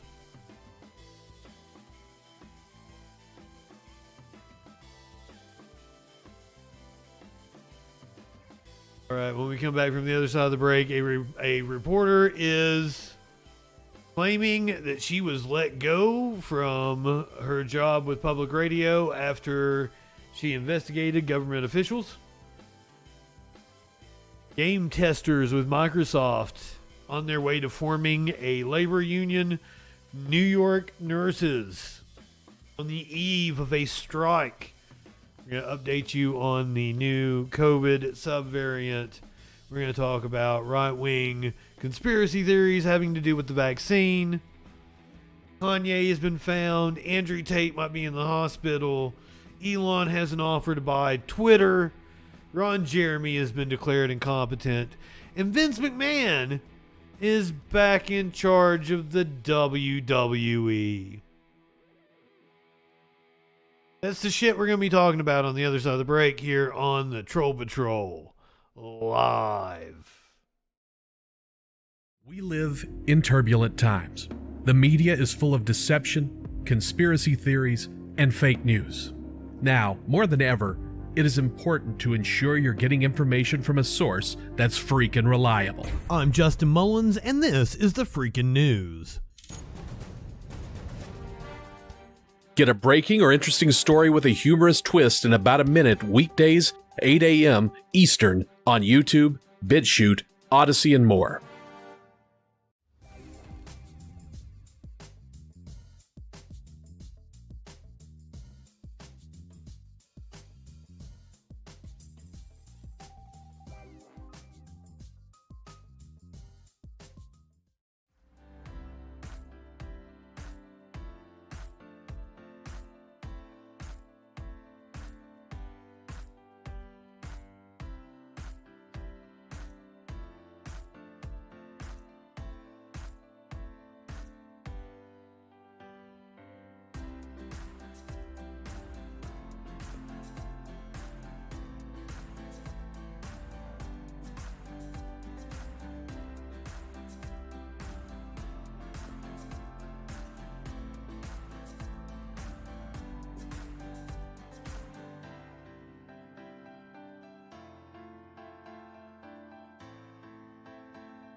kind of warm in here last night.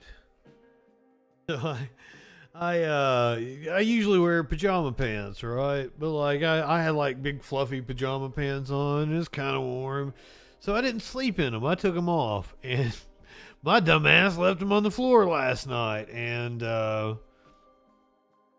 got up this morning and I put my pajama pants back on, and I sat down in the chair, and I'm like, I'm pretty sure I didn't just sweat enough to make my pants this wet. Feeling around like, the fucking cats have pissed on my fucking pants. Goddamn cats.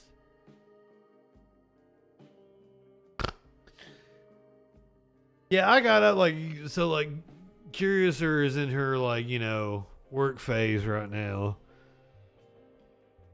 And, cause she's at work right now. And, she was like, it was like 1 o'clock, 2 o'clock or something. She usually sleeps till like 5 or 6. I didn't want to wake her up, but I'm like, God, I gotta go take a shower. I'm covered in piss. Sometimes it's a good thing. I'm into it. Not when it's like cat piss. I'm gonna like scrub down this room. Yeah, you know me. I'm into piss, right? So like, I give anything to piss in Dan Crenshaw's open eye hole. Give me that eye pussy, sir.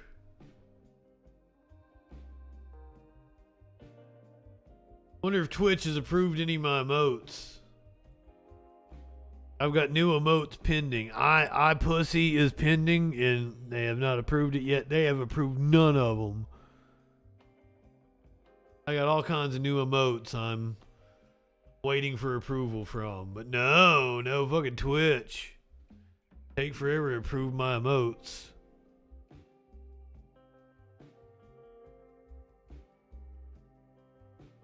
I do believe you got a new one tonight, though.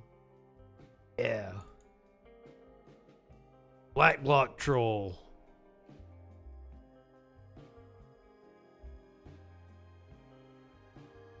If Twitch approves it, you'll have a Black Block Troll with a Molotov. But you know, that one's a toss-up of whether Twitch approves it or not. Maybe. We'll see.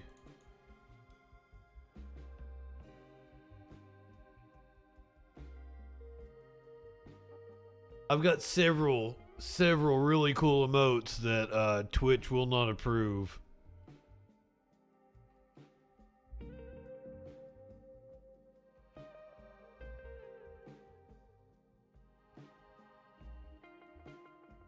And there's one I really like that they do not like. I wanted 2 emotes. I wanted one to be light one up, and wanted another one to be tip one back.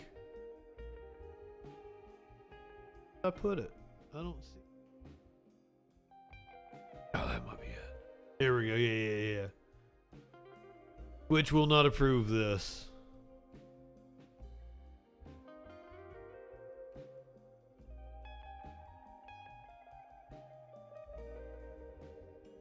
I'm so sorry. That would be such a cool emote.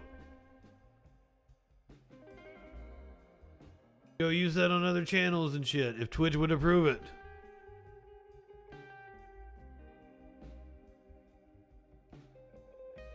But no. Twitch gotta be a bitch.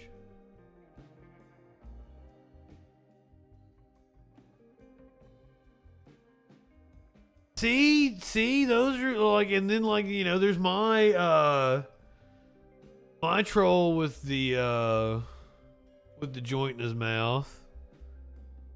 That got approved.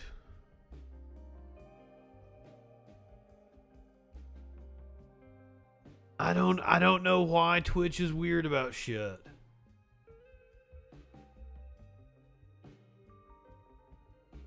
All right, everybody should be back now. Go to West Virginia. God, there's still so much news to talk about. All this news to find out what this news be doing. West Virginia journalist let go after reporting on abuse allegations. A West Virginia journalist lost her job last month after she reported about alleged abuse of people with disabilities within the state agency that runs West Virginia's foster care and psychiatric facilities. She sounds like a fucking hero to me. Holy shit.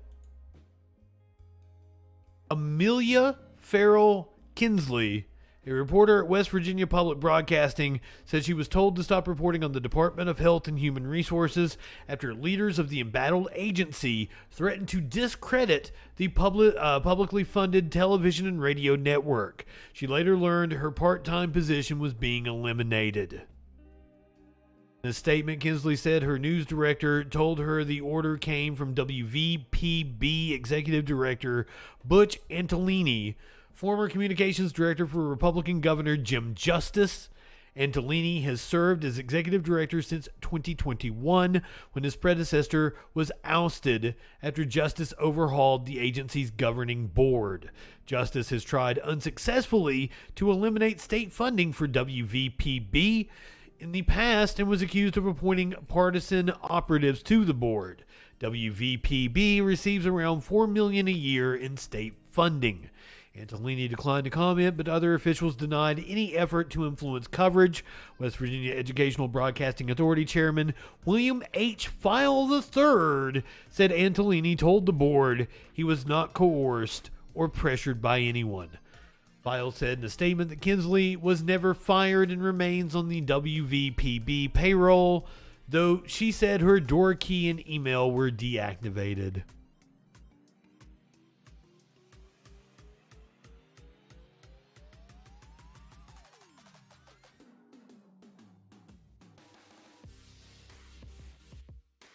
Those are the reporters doing the hard job, doing the admirable work. There's another one of those stories that flew under the radar while we were covering the chaos in Congress. Video game workers from Microsoft's first U.S. labor union. Video game workers form Microsoft's first U.S. labor union. The Communications Workers of America said about 300 quality assurance workers at Microsoft video game subsidiary ZeniMax Studios have voted to join the union. A group of video game testers is forming Microsoft's first labor union in the U.S., which will also be the largest in the video game industry. Communication Workers of America said Tuesday that about 300 quality assurance workers at Microsoft video game subsidiary ZeniMax Studios have voted to join the union. Microsoft already told the CWA it would accept the formation of the union at its Maryland-based video game subsidiary, fulfilling a promise it made to try to build public support for its $68.7 billion acquisition of another big game company, Activision Blizzard.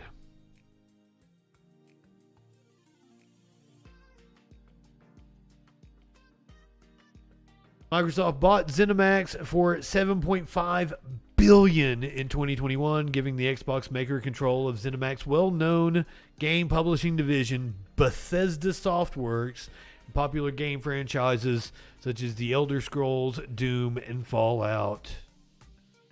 The unionization campaign was sparked in part by Microsoft's ongoing bid to buy California-based game giant Activision Blizzard.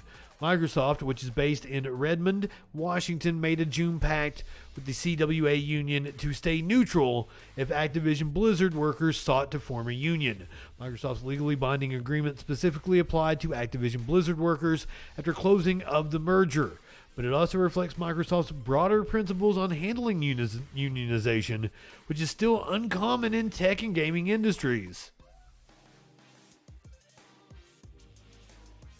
Fallout and Elder Scrolls aren't very good anymore. But maybe, unionization will help.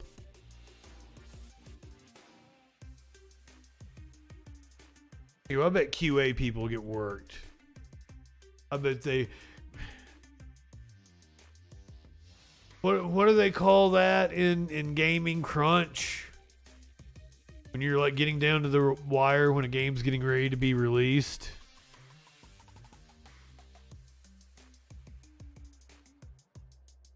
And like I've played Bethesda games. What are QA people doing? What are QA people doing anyway with Bethesda games? Are you telling me that Quality Assurance played those video games? Quality Assurance played Fallout 76?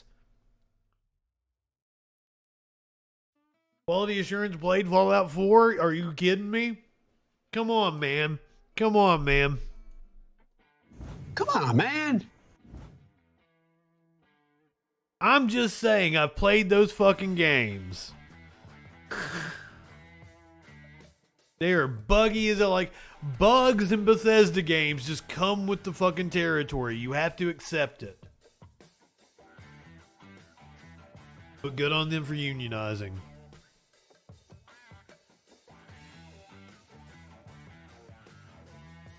I'm just saying I've got a love-hate relationship with Bethesda. I've played a shit ton of Bethesda games to hate the company as much as I do. Like fucking, I really enjoyed the last Wolfenstein I played. What, New Order? No. Maybe New Order. I don't know which one it was I played. Really fucking enjoyed it. Prey, excellent. Prey was excellent. Fucking, I probably have hundreds of hours in Fallout 4. I would love to play Skyrim in VR. I've never been... So I got right to the end of fucking New Vegas and didn't beat the motherfucker. Like, that's like right when I got a PS4 or some shit. Never fucking finished New Vegas.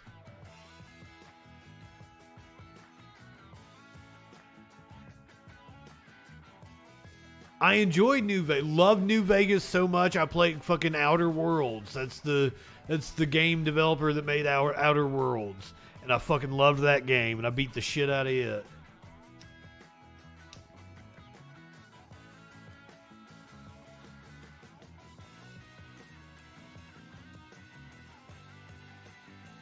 Fucking, I have other Bethesda games. I can't even think of them right now. We are on the... I haven't played any VR game yet, but like Skyrim would be one I'd really want to play in VR. We are on the eve of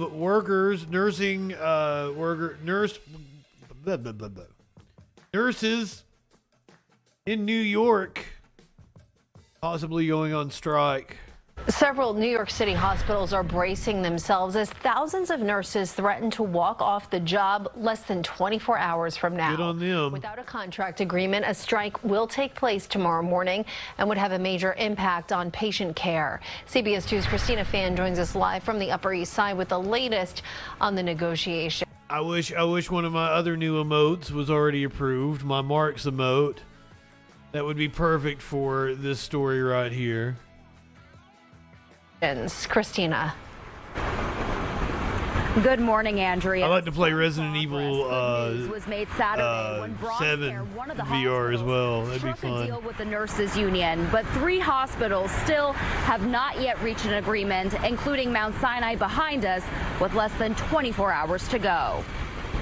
Registered nurse Matt Allen has been dedicated to his patients at Mount Sinai Hospital the last 7 years. He says on Monday, to protect those he cares for, he's prepared to strike. Patients have been in unsafe situations for a very long time now, and us nurses have been calling out for help from the administration, from our hospital administration, to say, hey, there's too many patients, there's too little nurses. Allen is among thousands of nurses at 12 New York City hospitals who have been fighting for what they call fair wages, safe staffing, and better health care benefits. I can't imagine what it's like to be a nurse right now. Sunday, Montefiore in the Bronx, Mount Sinai on the Upper East Side, and Mount Sinai Morningside and West are the only 3 that have not yet reached a deal. We went through COVID, we risked our lives, we put ourselves out there. We sacrificed many things. Still going through COVID. The patients in these hospitals. And where has that gone? Where has that respect gone for us? Mount Sinai is the biggest hospital in the system, with 3,600 nurses. It has been preparing for a potential strike this week by moving patients, including infants in the NICU, to other hospitals, postponing elective surgeries, and diverting ambulances. Time and energy, the union argues, could have been spent negotiating. We don't know how many millions of dollars they are willing to spend on replacement nurses and diversion. Don't be a scab. Strike, instead of settling contract. In a statement to CBS 2 Saturday evening, the hospital called the New York State Nurses Association's actions reckless, adding the union is jeopardizing patients' care and forcing its nurses to sacrifice their dedication to patient care. It's heartbreaking because I want to point out that they have a very similar situation going on in the UK right now, and the right wing is making the same argument that the nurses are being reckless and that their actions are going to lead to deaths. And our license is on the line, right? If we're taking care of too many patients, we're at greater risk for making a mistake. And the union says that Mount Sinai walked away from the negotiating table late Thursday night, and the two sides have not met face-to-face since then. As of now, more than 8,000 nurses plan to go on strike. Live from the Upper East Side, Christina Fan, CBS 2 News. Sounds like we're getting labor action tomorrow, fam.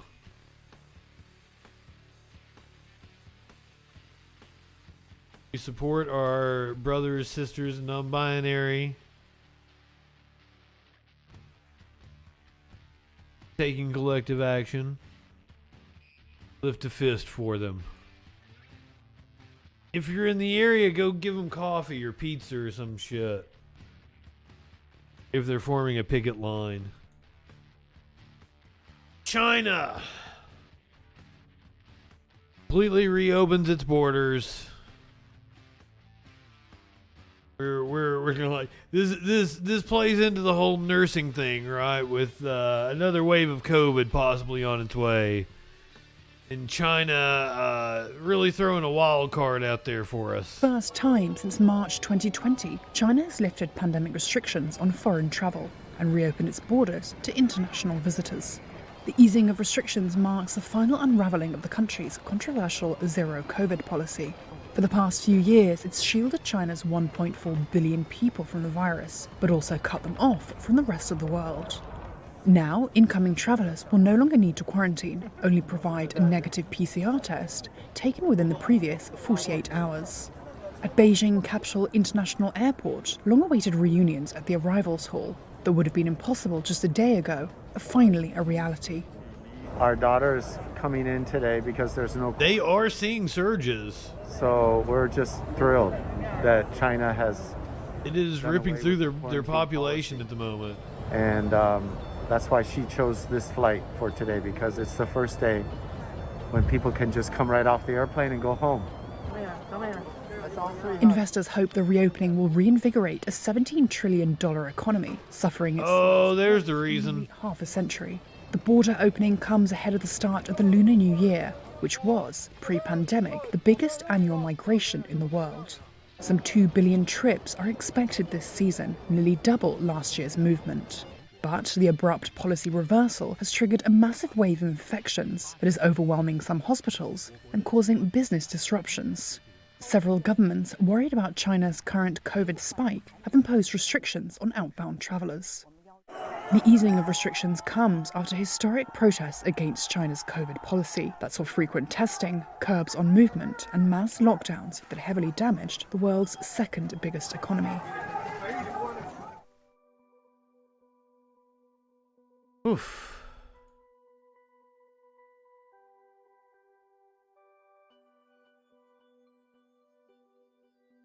Doctors are worried about the new subvariant that is spreading. For Disease Control and Prevention continues to track the rapid rise of a new COVID variant. It was barely on the radar in late November, but the new strain now accounts for a growing number of infections. KITV4's Eric Nacton joins us live. Eric, health experts say this variant is also highly transmissible. That's very true. With cases escalating, I spoke with one of the area's most renowned experts in the field about growing concerns with the new variant known as XBB.1.5. Here's an inside look. For many, the quest to remain healthy and COVID-free can become more difficult with each passing day.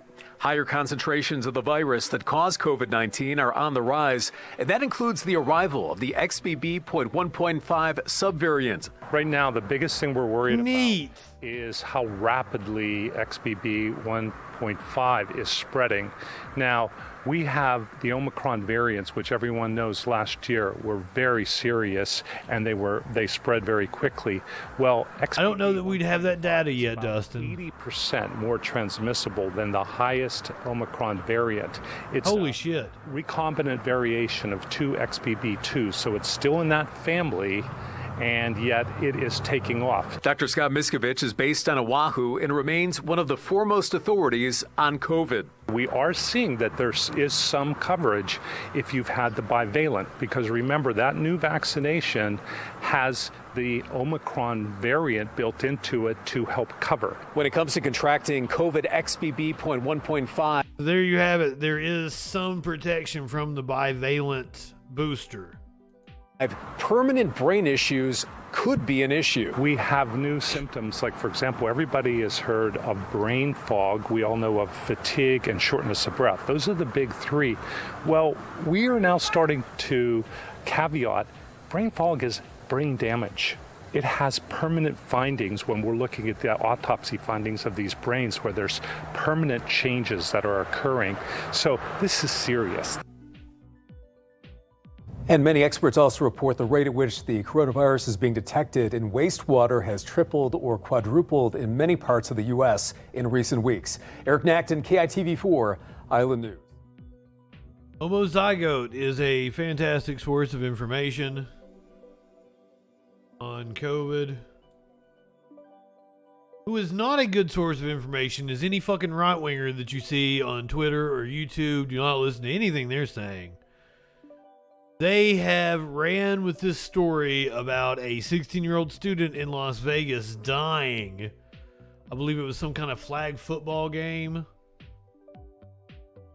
To our top story now at 4. A local student athlete has died after a medical emergency during a flag football game. She's been identified as 16-year-old Ashari Hughes, a sophomore at Desert Oasis High School. And Fox 5's Danny Maston speaking with family members this afternoon who tell us exactly what happened. Danny? Kim and John, I spoke with Ashari's dad on the phone today, who tells me she had a heart problem but had been cleared to play. Her dad, of course, confused, frustrated, and devastated by his daughter's passing. Ashari's dad tells me Ashari has always had a love and passion for football. She first started playing flag football at Centennial High School before coming to Desert Oasis. She showed initial signs of heart problems at her first game at Desert Oasis. She went to the doctors and cardiologists cleared her to play at last night's game. When playing at that game, Ashari's dad tells me she started to feel tired and was experiencing chest problems. She went to sit down, and that is when she collapsed. She wasn't breathing and did not have a pulse. A nurse from the stands performed CPR and used a defibrillator, which prompted Ashari's heart to start beating again. But when arriving to the hospital, she passed. Understandably, her classmates are grieving this loss. We spoke with students from Desert Oasis today who say the mood at school has been somber. People feel sorrow, like they shut down like all the practices and like games. And actually, I've heard like selfishness come from people, because I heard a football player like, why they cancel practice? I'm like, let's not worry about something like that. A girl just lost her life. CCSD Superintendent Jesus Jara sent this statement in part. When a tragedy occurs, it affects not only that school, but the entire Clark County School District family. And we grieve with the students, staff, and families affected by this loss. Ashari's dad also tells me last night was going to be her last game, as they didn't want her to play any more games after that until her heart problems had been figured out. Wow. I'm told she was supposed to have a doctor's appointment today. Now, a GoFundMe page has been set up by Ashari's family. Smoker. Have a link to that. Good evening, my friend. Page of our website at fox5vegas.com. Reporting live, I'm Danny Maston, Fox 5 News, local Las Vegas. If you go look in the comments of any page sharing out that story, right-wingers are all over it like, I'm sure it's the vaccine. This didn't happen before the vaccine. It's the clot shot.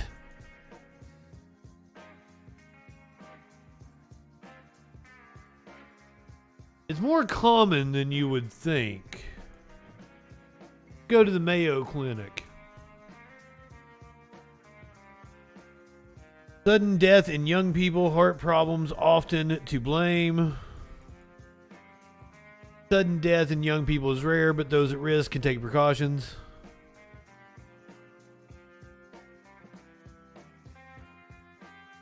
More common in males than females, actually. It is 1 in 50,000 to 1 in 80,000 young athletes die every year of sudden cardiac arrest. How many student athletes you think there are in the country? Fucking couple million.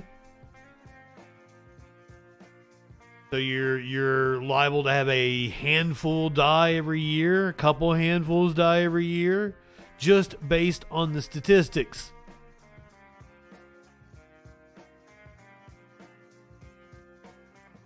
So this case is not an outlier. It's perfectly normal. Right-wingers have been spreading claims about the vaccine. New researchers found that more than 1,500 athletes have suffered cardiac arrest since COVID-19 vaccinations began, compared to a previous average of 29 athletes per year, suggesting the vaccines are causing a dramatic rise in such cardiac issues. This was Peter McCullough. That dumb fuck. The researchers cited a number from a blog that lists news stories about recent deaths and medical emergencies among people of all ages from all over the world, some of which were attributed to other causes such as cancer. The previous figure, meanwhile, is from a 2006 study that specifically reviewed literature for reports of sudden cardiac deaths among athletes under the age of 35. Comparing the two sources with different methodologies is not scientifically sound, experts told the Associated Press. Following Buffalo Bills safety Damar Hamlin's cardiac arrest during a game on Monday, social media posts and Fox News gave air to long circulating and faulty narrative that COVID-19 vaccines are causing a dramatic increase in athlete deaths. Cardiologist Peter McCullough and researcher Panagis Polakritis looked into the trend in European sports leagues. They found that prior to COVID and COVID-19 vaccines, there were roughly 29 cardiac arrests in those European sports leagues per year. Fox's Tucker Carlson claimed in the segment on Tuesday night, since the Vax campaign began, there have been more than 1,500 total cardiac arrests in those leagues, and 2/3 of those were fatal. Oh my God, it was also on Fox News. There are 493,000 just in the NCAA. So me saying there's a couple million in the country is pretty spot on. Maybe even 3-4 million.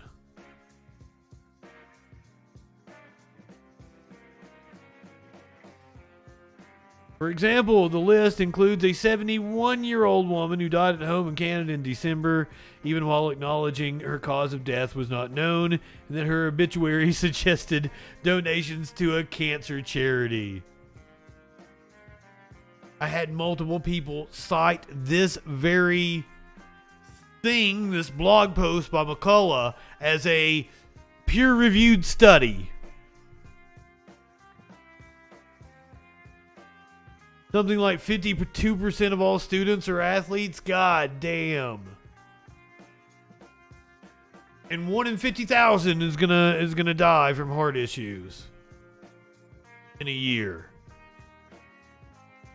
So you would expect in a normal year 20, 30 deaths. At least. That's what the data says.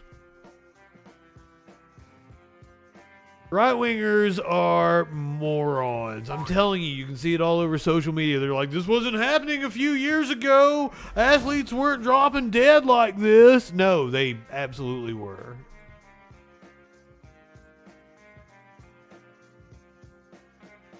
Humans are incredibly good at detecting patterns.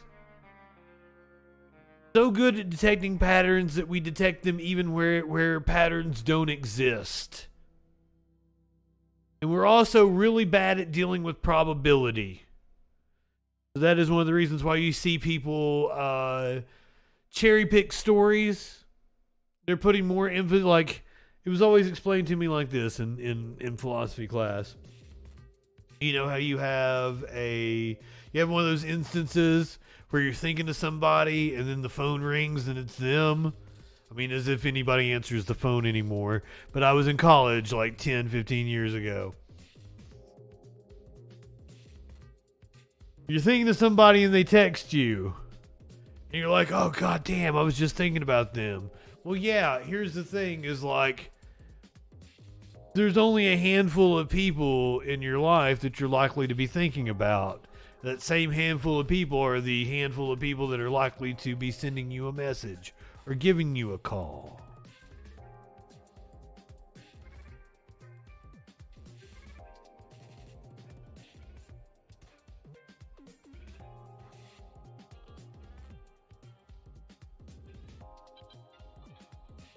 Crime is way up. Crime is way up compared to its historical lows of like 98, 99, 2000. Crime is still down from its historical highs of the mid-80s. Fucking Jordan Peterson.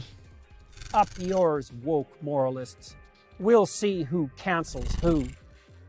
Human resources. Good evening, my friend. Also, good evening, Devil. It costs $150 to see Beef Daddy. That I saw like Chevelle 10 years and another band I fucking like for like $35. $150 is like Lady Gaga, Roger Waters. That's what I've dropped to see them. Jordan Peterson is not worth $150 goddamn dollars. Jordan Peterson is charging $150 goddamn dollars.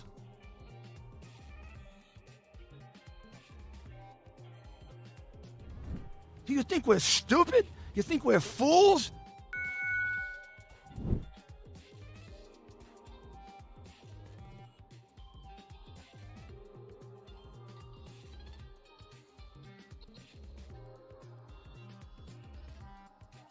I can't believe any fucking person would pay $150. I wouldn't pay any amount of money to see that motherfucker.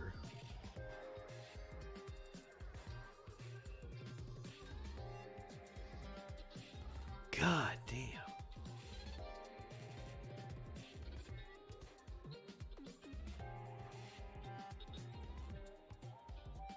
That makes me sad. He's charging $150 fucking dollars.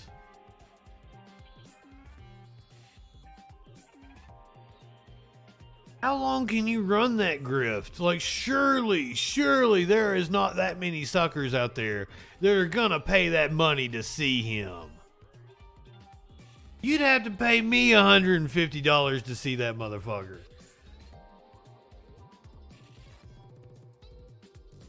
Walmart removes KKK men's hiking boots from website after pressure from civil rights organization. So there's a KKK on the tongue of the boot.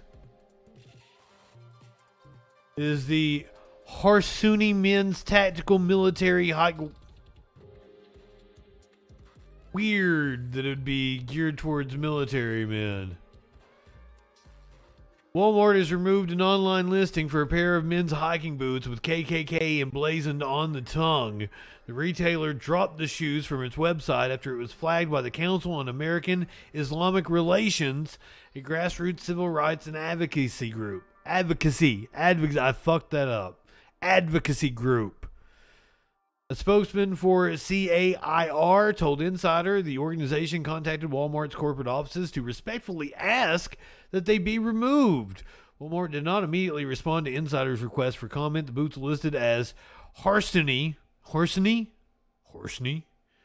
men's tactical military Kin ankle boot outdoor trekking shoes were available in black and tan, both with KKK in red. Why? What? Did anyone contact the maker of the boot?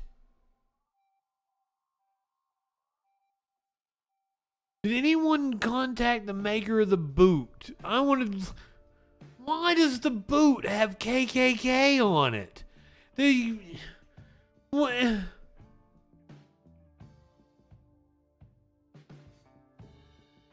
Does Walmart make the boot? If the name brand is Horseny, possibly if it was made in China, Korea, Indonesia, Malaysia, something like that, they might not even know what KKK is. But like, what?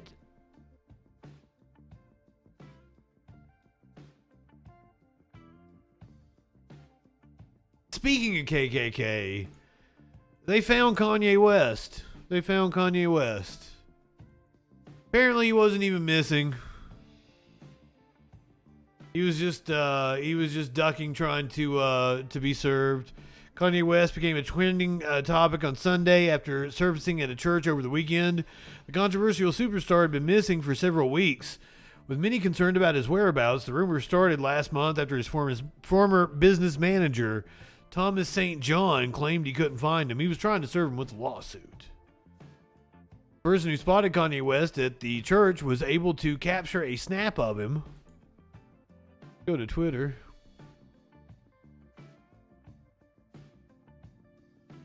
Here's a picture of Kanye, looking dapper as always in his faux workman clothes that cost thousands of dollars probably. So fans of Kanye began accusing the business manager of spreading fake news.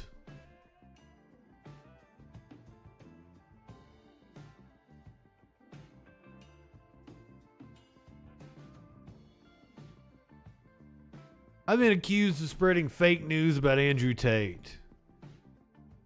We've arrived at our worst people segment in the stream here.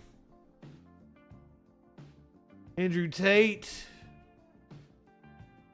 social media account declares that the Matrix has attacked me after reports he may have been taken to the hospital after arriving in prison. Take this with a grain of salt. Reporting out of Romania is not the best. Andrew Tate has tweeted a link to a Romanian article that states one of the influencer brothers has been taken to the hospital, adding that the Matrix has attacked me. Tate, a British citizen and former professional kickboxer who's amassed 4.4 million followers on Twitter, is currently in custody with brother Tristan in Romania. They were arrested last week as part of an ongoing investigation into rape and human trafficking claims, as well as money laundering. Andrew Tate.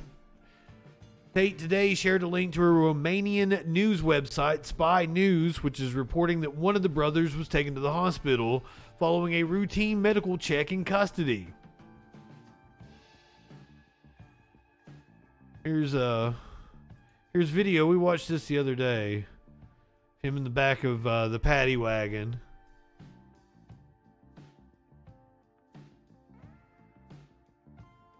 Yeah, the Wachowski sisters, not the best to quote. In an ambiguous tweet, the 36-year-old said, "The Matrix has attacked me. But they misunderstand you cannot kill an idea hard to kill." One of the brothers is said to have informed a medic of a pre-existing health issue, resulting in a consultation at a hospital in Bucharest.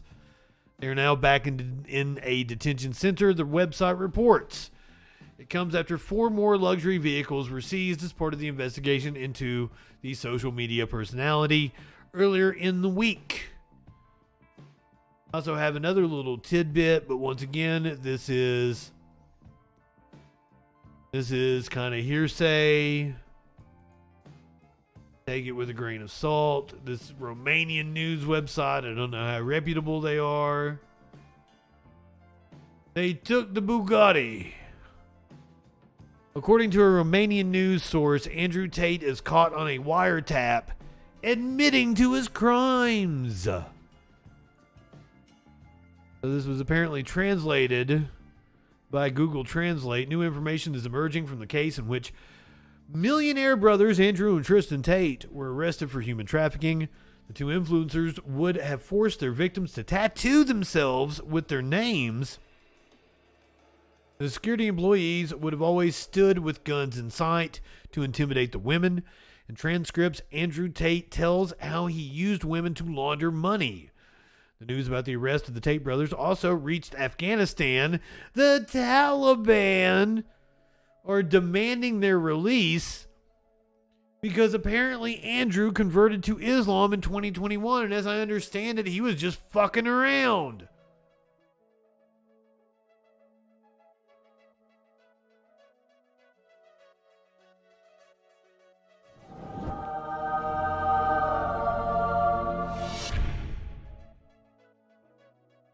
The Taliban coming to the Tate brothers' rescue. Continuing on with some of the worst people in the world. Elon Musk been made a cash money offer for Twitter.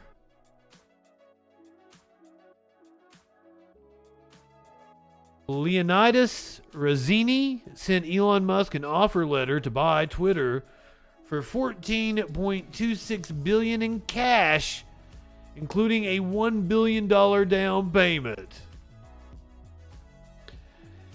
Self-proclaimed but unsubstantiated Twitter investor Leonidas Razzini mocked Elon Musk on his own platform.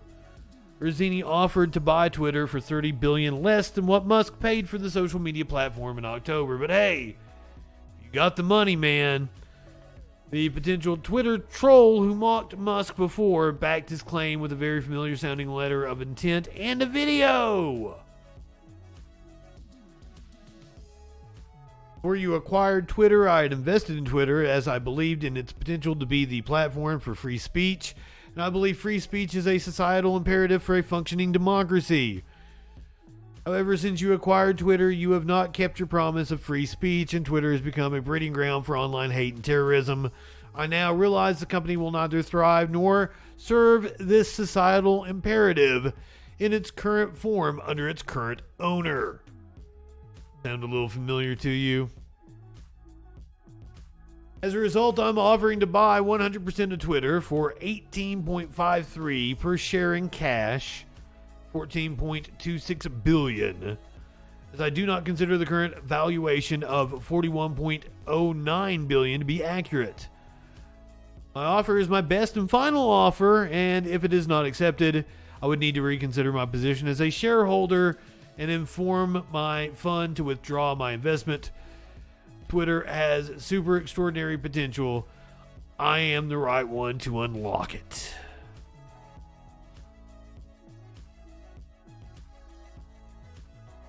See, where is the video?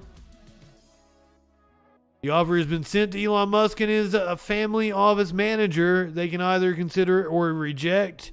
He won't receive a more generous offer. And here is the... Yes, I am serious. I've got here $1 billion being packed and ready to be sent to Elon Musk as a down payment as soon as he agrees to my offer. Let's go. Yes, I am serious. I've got here. He brought the receipts. He's got the calculator. He was. To be sent to Elon. He did the math to figure up how much $1 billion was. You take your 33 and a third chance minus my 25% chance, and you got an 8 1/3 chance of winning. Elon has been doing some major math here lately, trying to figure out how much money he's lost. He is now in the Guinness Book of World Records. Elon Musk will allow political ads on Twitter again. Oh, shut up, Brianna Joy Gray. I was getting ready to make another math joke. But then you take my 75% chance of winning, and then add 66 2/3%. I got 141 2/3 chance of winning. Elon Musk has secured a world record for the largest loss of personal fortune in history, according to the Guinness Book of World Records. It is official as of Friday. Elon, learn to feel embarrassment. He's still talking shit on Twitter.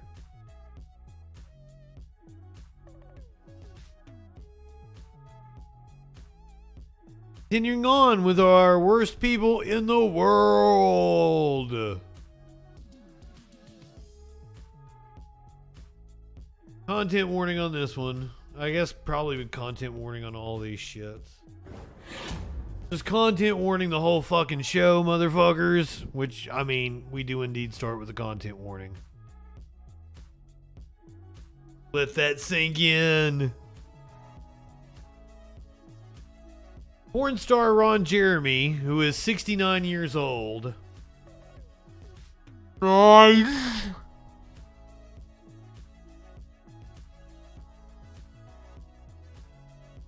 Porn star Ron Jeremy, who is 69 years old,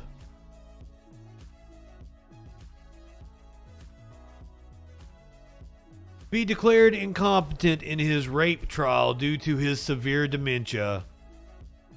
He faces 30 sexual assault claims spanning 2 decades from 21 different women who were as young as aged 15.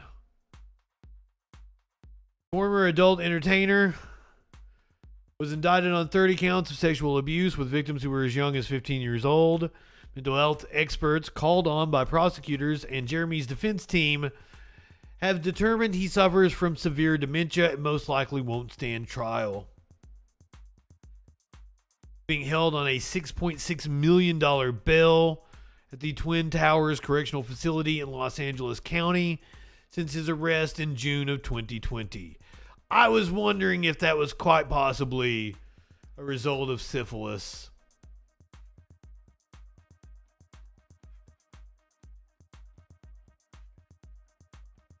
Picture of him from his heyday. That's not even as bad as he looks now. This is from like 2020 when he was arrested. He looks horrendous at this moment.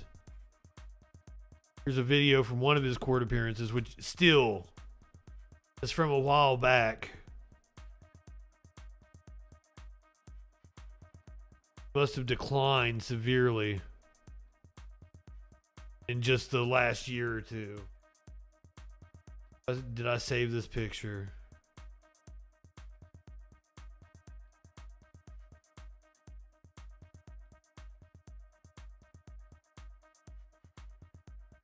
He is not looking good in his most recent picture.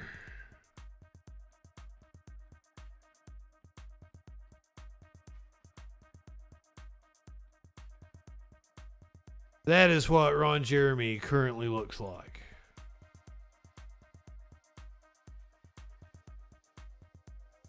Apparently confined to a wheelchair and is suffering from severe dementia.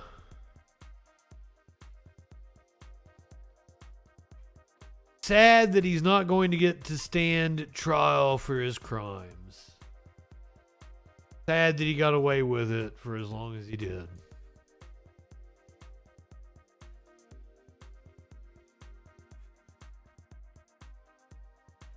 Speaking of sex pests, accused rapists,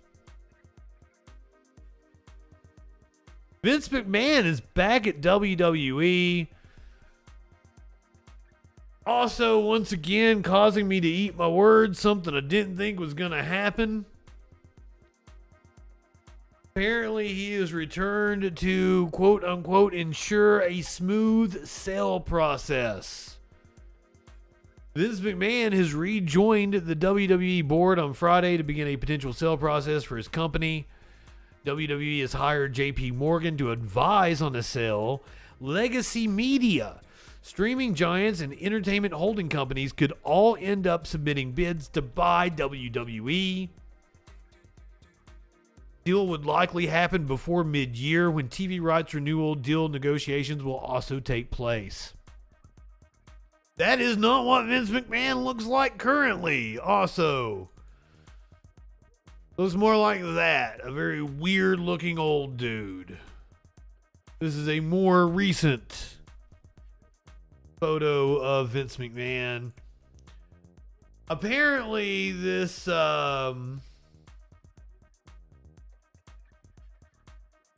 Liberty Media is in the running.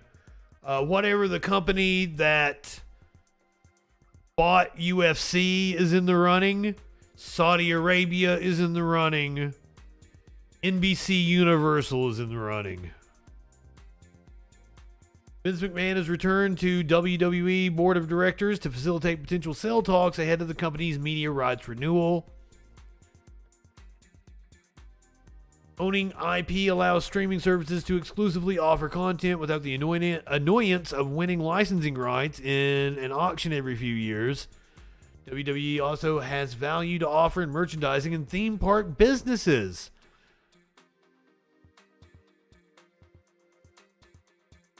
The former CEO and chair is 77 years old and the controlling shareholder of WWE. He stepped down after an investigation found that he had paid nearly $15 million to 4 women over 16 years to quell claims of alleged sexual misconduct and infidelity.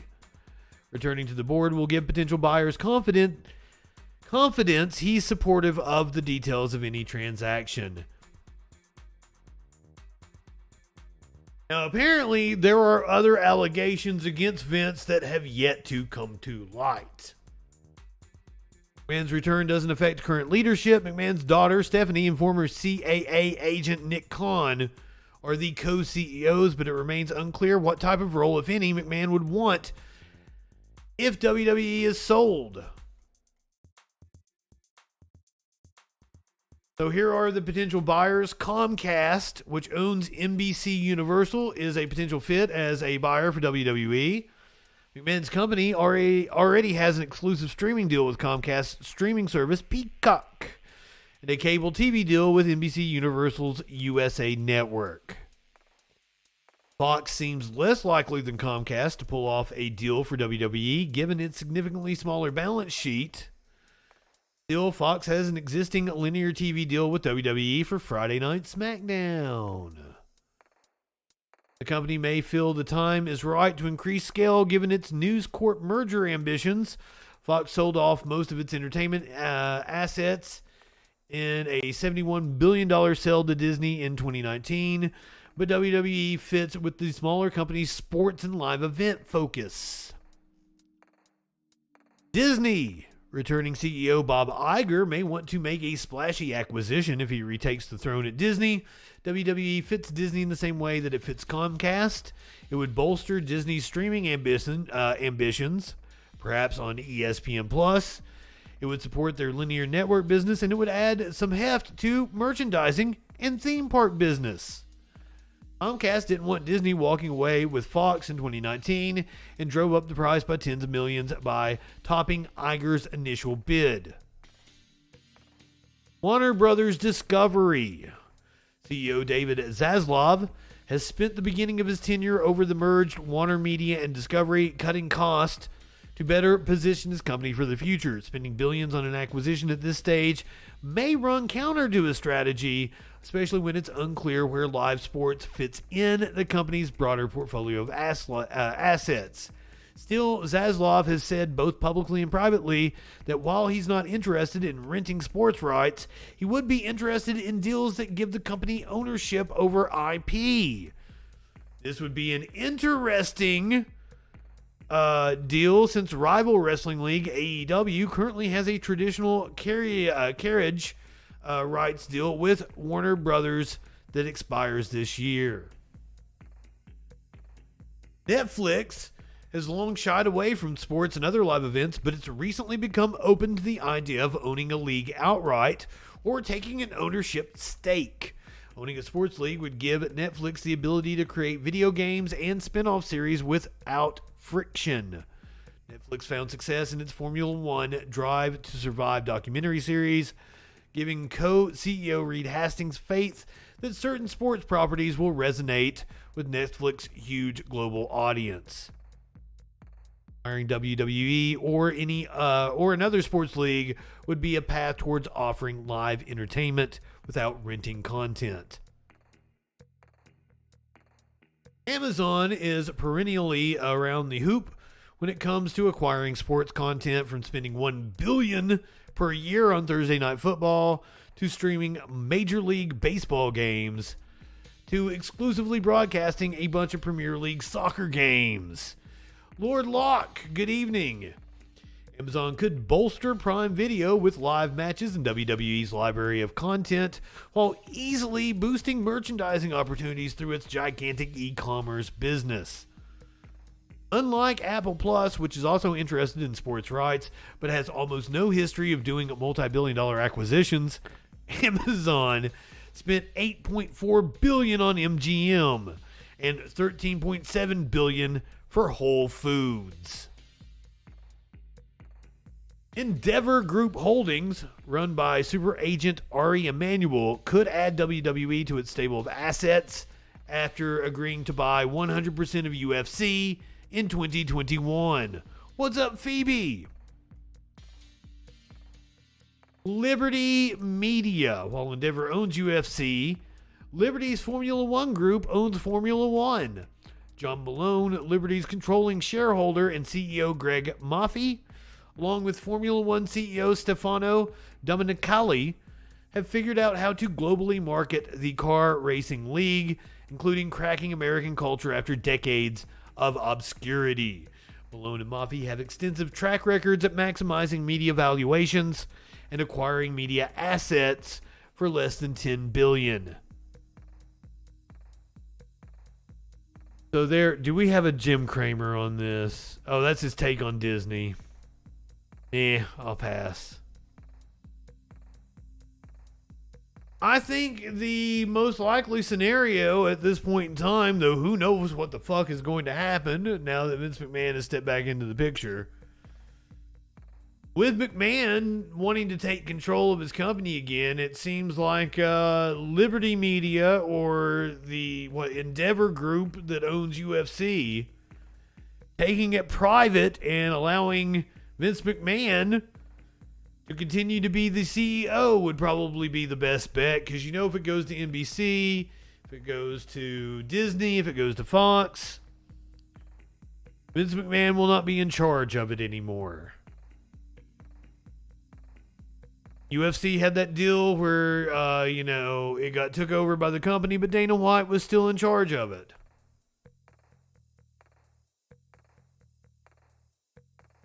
If Disney buys WWE, it gets completely sanitized.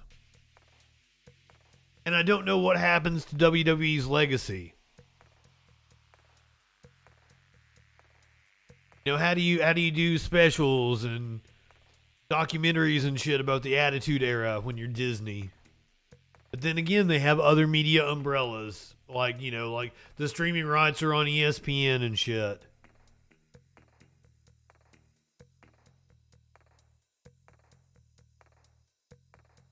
I don't know why I'm gonna share this story with you guys. This has no news value whatsoever.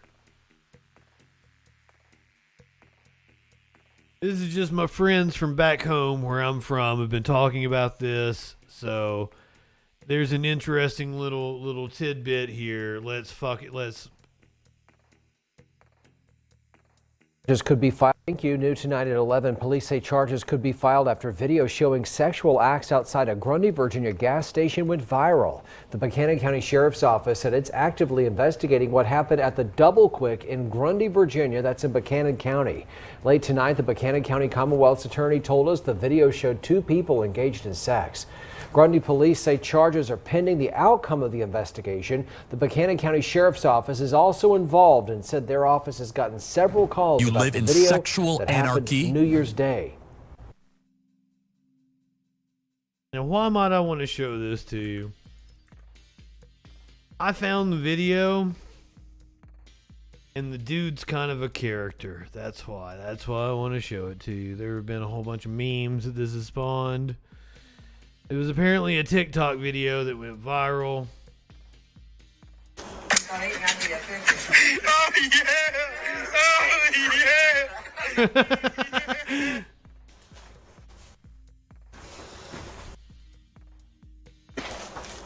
yeah! Oh yeah!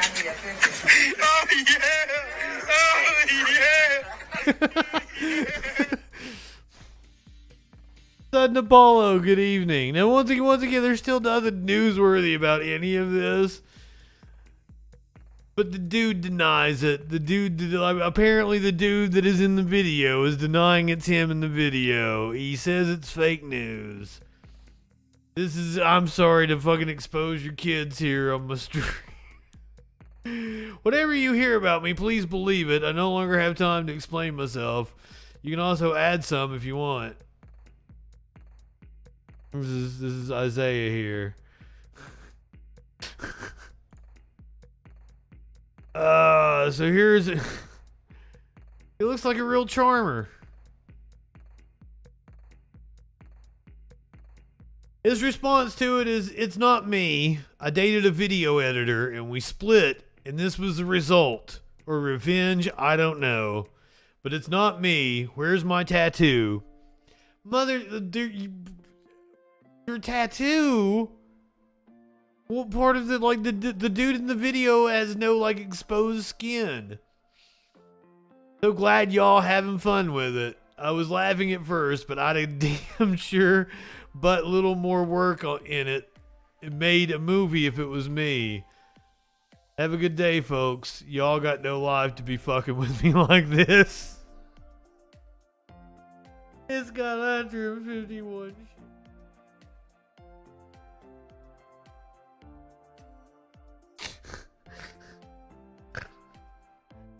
This is the Shaggy defense. It wasn't me.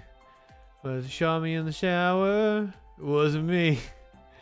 When I was looking, I thought he had a video admitting to it. Apparently he admitted to it on a Facebook post.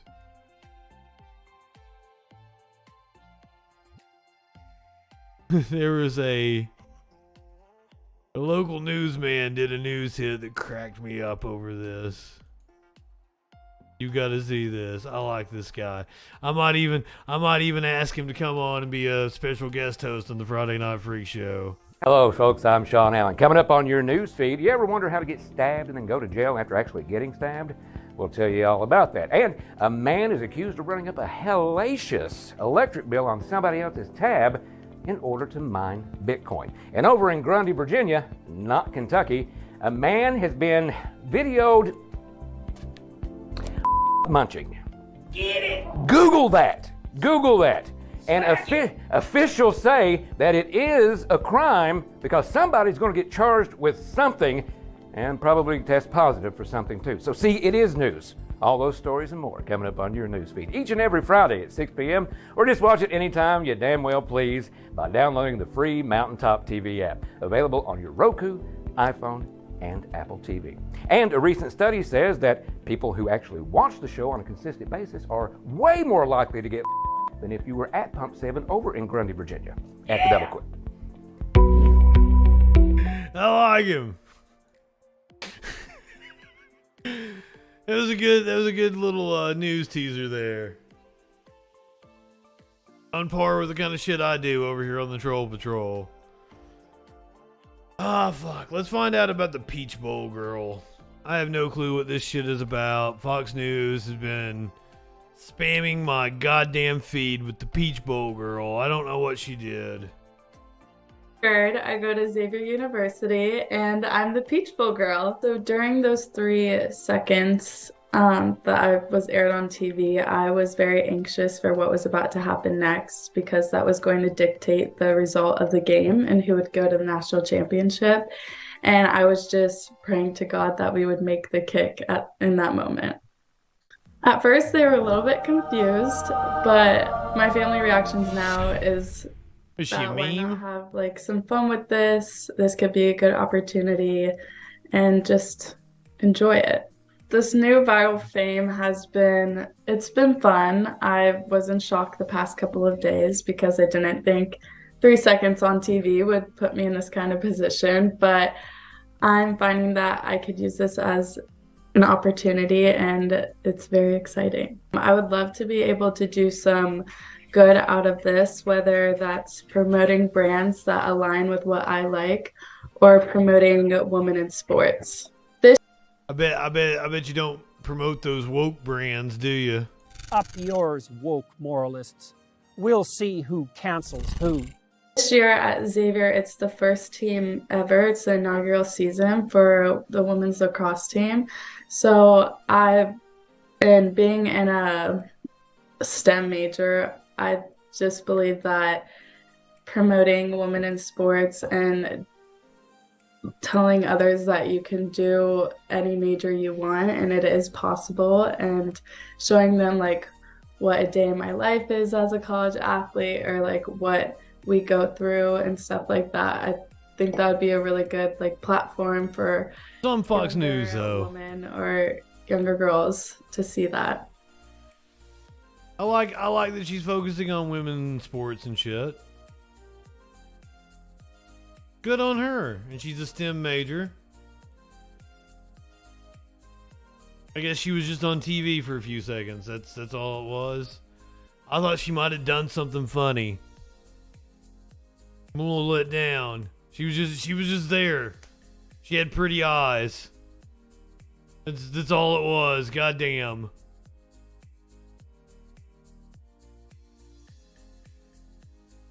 A bright green comet not seen since last ice age will be visible in January. The comet, dubbed C 2022 E3. What is up, Zeus of Hollywood? Good evening, my friend. Thank you for being a freaking follower. The comet, dubbed C 2022 E3, is believed to have last passed through the solar system around 50,000 years ago. Those who happen to look up into the night sky this January and February may be able to see a once-in-a-lifetime celestial event, a newly discovered comet passing through the solar system. Once in a lifetime may even be an understatement, as the comet's estimated 50,000 year period means that the last people to look up and witness the icy visitor were likely Neanderthals. The comet, which has been given the eloquent name of C 2022 E3, was discovered by astronomers at the Zwicky Transient Facility in early March of 2022. Astronomers say that the comet is now sweeping across the constellation Corona Borealis as it travels through the inner solar system for the first time in millennia. Wait a minute, are we talking negative shit about football? Fuck football. These motherfuckers out here cooking footballs. The only thing we like to kick around here, the only balls we kick around here are authorities' balls. He's kicking authority in the balls. God damn it. NASA recommends looking for the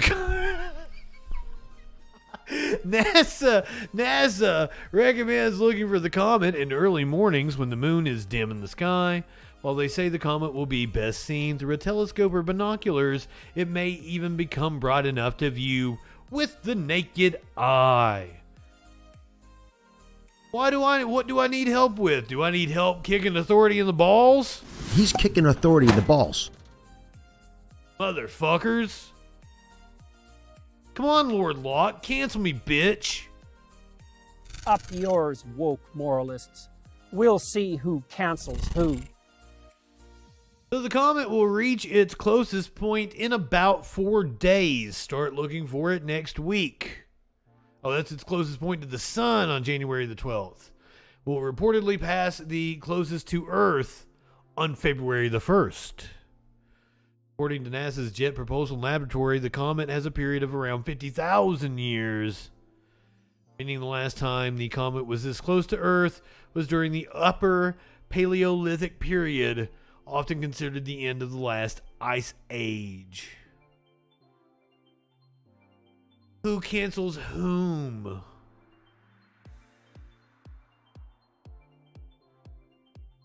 God damn it, 16 tones. Listen, you came in here earlier and I wanted to clip that segment for YouTube, so I couldn't stop and fucking admonish you. You know fucking better. Never, like, I am not a fan of people drinking and driving, texting and driving. Fucking taking Uber, motherfucker. Taking Uber.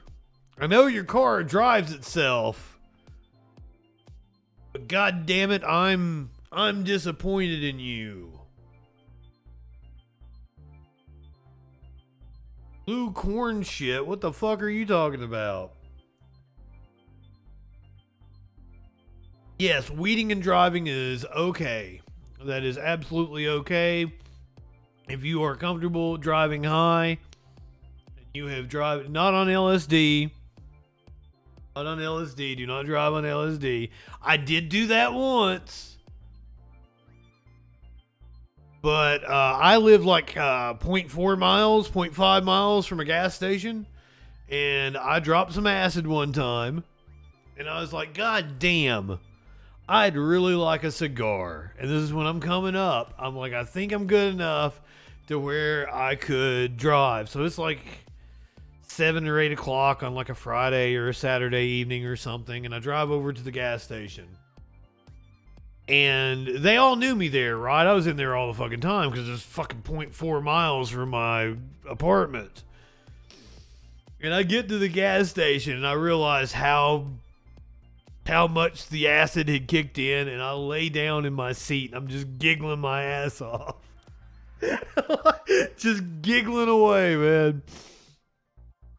So I go in there, and I think I might have even grabbed like something to drink. Like, you know, you're on acid. You should get you some orange juice, get you some vitamins and shit in you.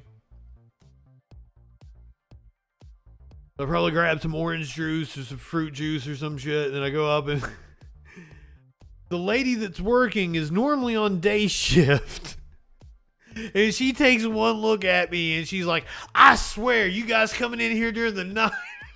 And I was like, what? Like, I know you're on something.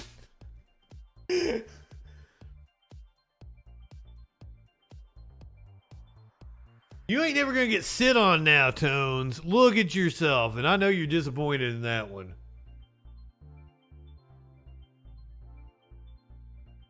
And you're probably and you were probably right about the jail not wanting to administer your eye drops. They send you. I've had story after story. I can show you a stack of them where the jail's like, nope, you're too expensive as an inmate. We're kicking you the fuck out.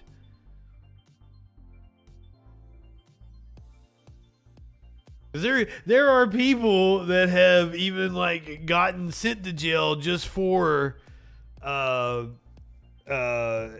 try to get health care. 8 years ago, is it off your record? Did you not get charged with second offense?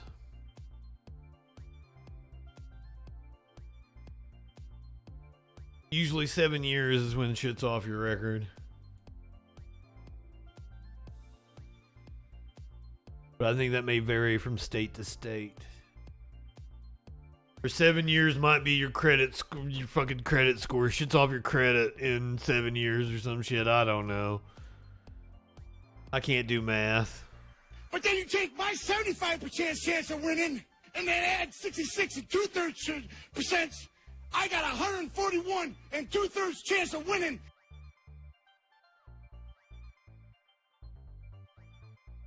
$7 years is medical debt?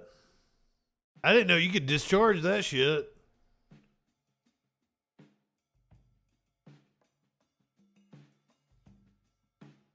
Oh, you gotta have one of those, you gotta blow into your car? Is that it?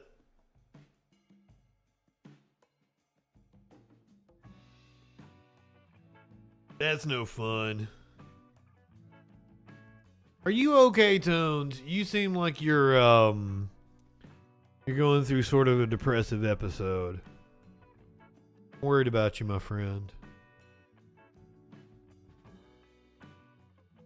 I don't want you to hurt yourself or hurt somebody else. We're here for you.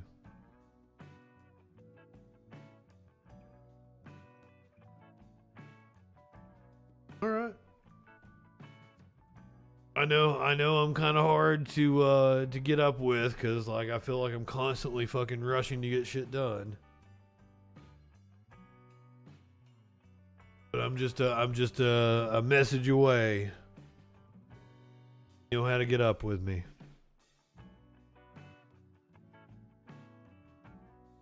I have to hit the content warning for this one because I've been told that people have a hard time. See, this is going to be a feel-good story. This is your animal video. I'm told that people have a hard time seeing animals in distress, and the beginning of the video is going to show you an animal in distress, but once again, heartwarming video. This poor puppy fell into some icy waters, and a family was able to rescue him. Snowball! I need to. Snowball! Poppy, be careful! Poor baby. Nana, please be careful, be careful, be careful, be careful. I knew this would happen. Come on! After a few minutes of struggle, the family was able to pull the pup to safety. We did it! Yes, it was in Canada. We did it, we did it, we did it! Grab him, pick him up. Pick him up. Come on, come on. Go get him dried off and get him warmed up. I probably need to be taken to the vet and checked out. Hypothermia doesn't take that long to set in. This is AP News Minute. Oh, fuck your AP News Minute. Go back to the puppy.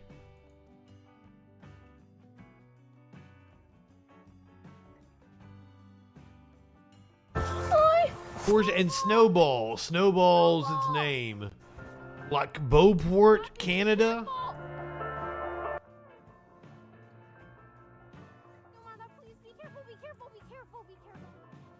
Damn Canadians and their cocaine. Oh, poor baby. That look on his face breaks my heart. I understand how it's hard to see animals in that kind of a situation. I would have liked to have seen an after picture after he got warmed up and taken care of. Oh, there is no after picture. Oh, that poor baby. Oh, that face breaks my heart. He's very calm. He handled it like a champ.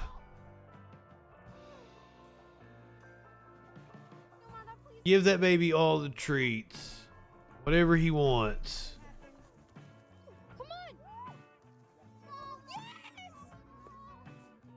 I'm so glad they were able to get him to safety.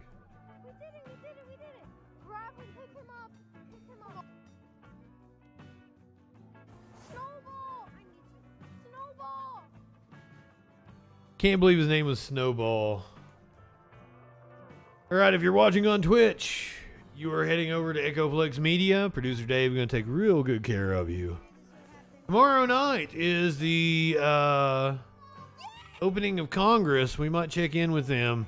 They're coming on at the same time I'm coming on, so we might check in with them, but I'm also going to have some news for you, of course. Go ahead, light one up, tip one back. It's alright to have a little fun before you hit the sack. I'm Justin FREAKIN. We will see you tomorrow night on the Troll Patrol Live.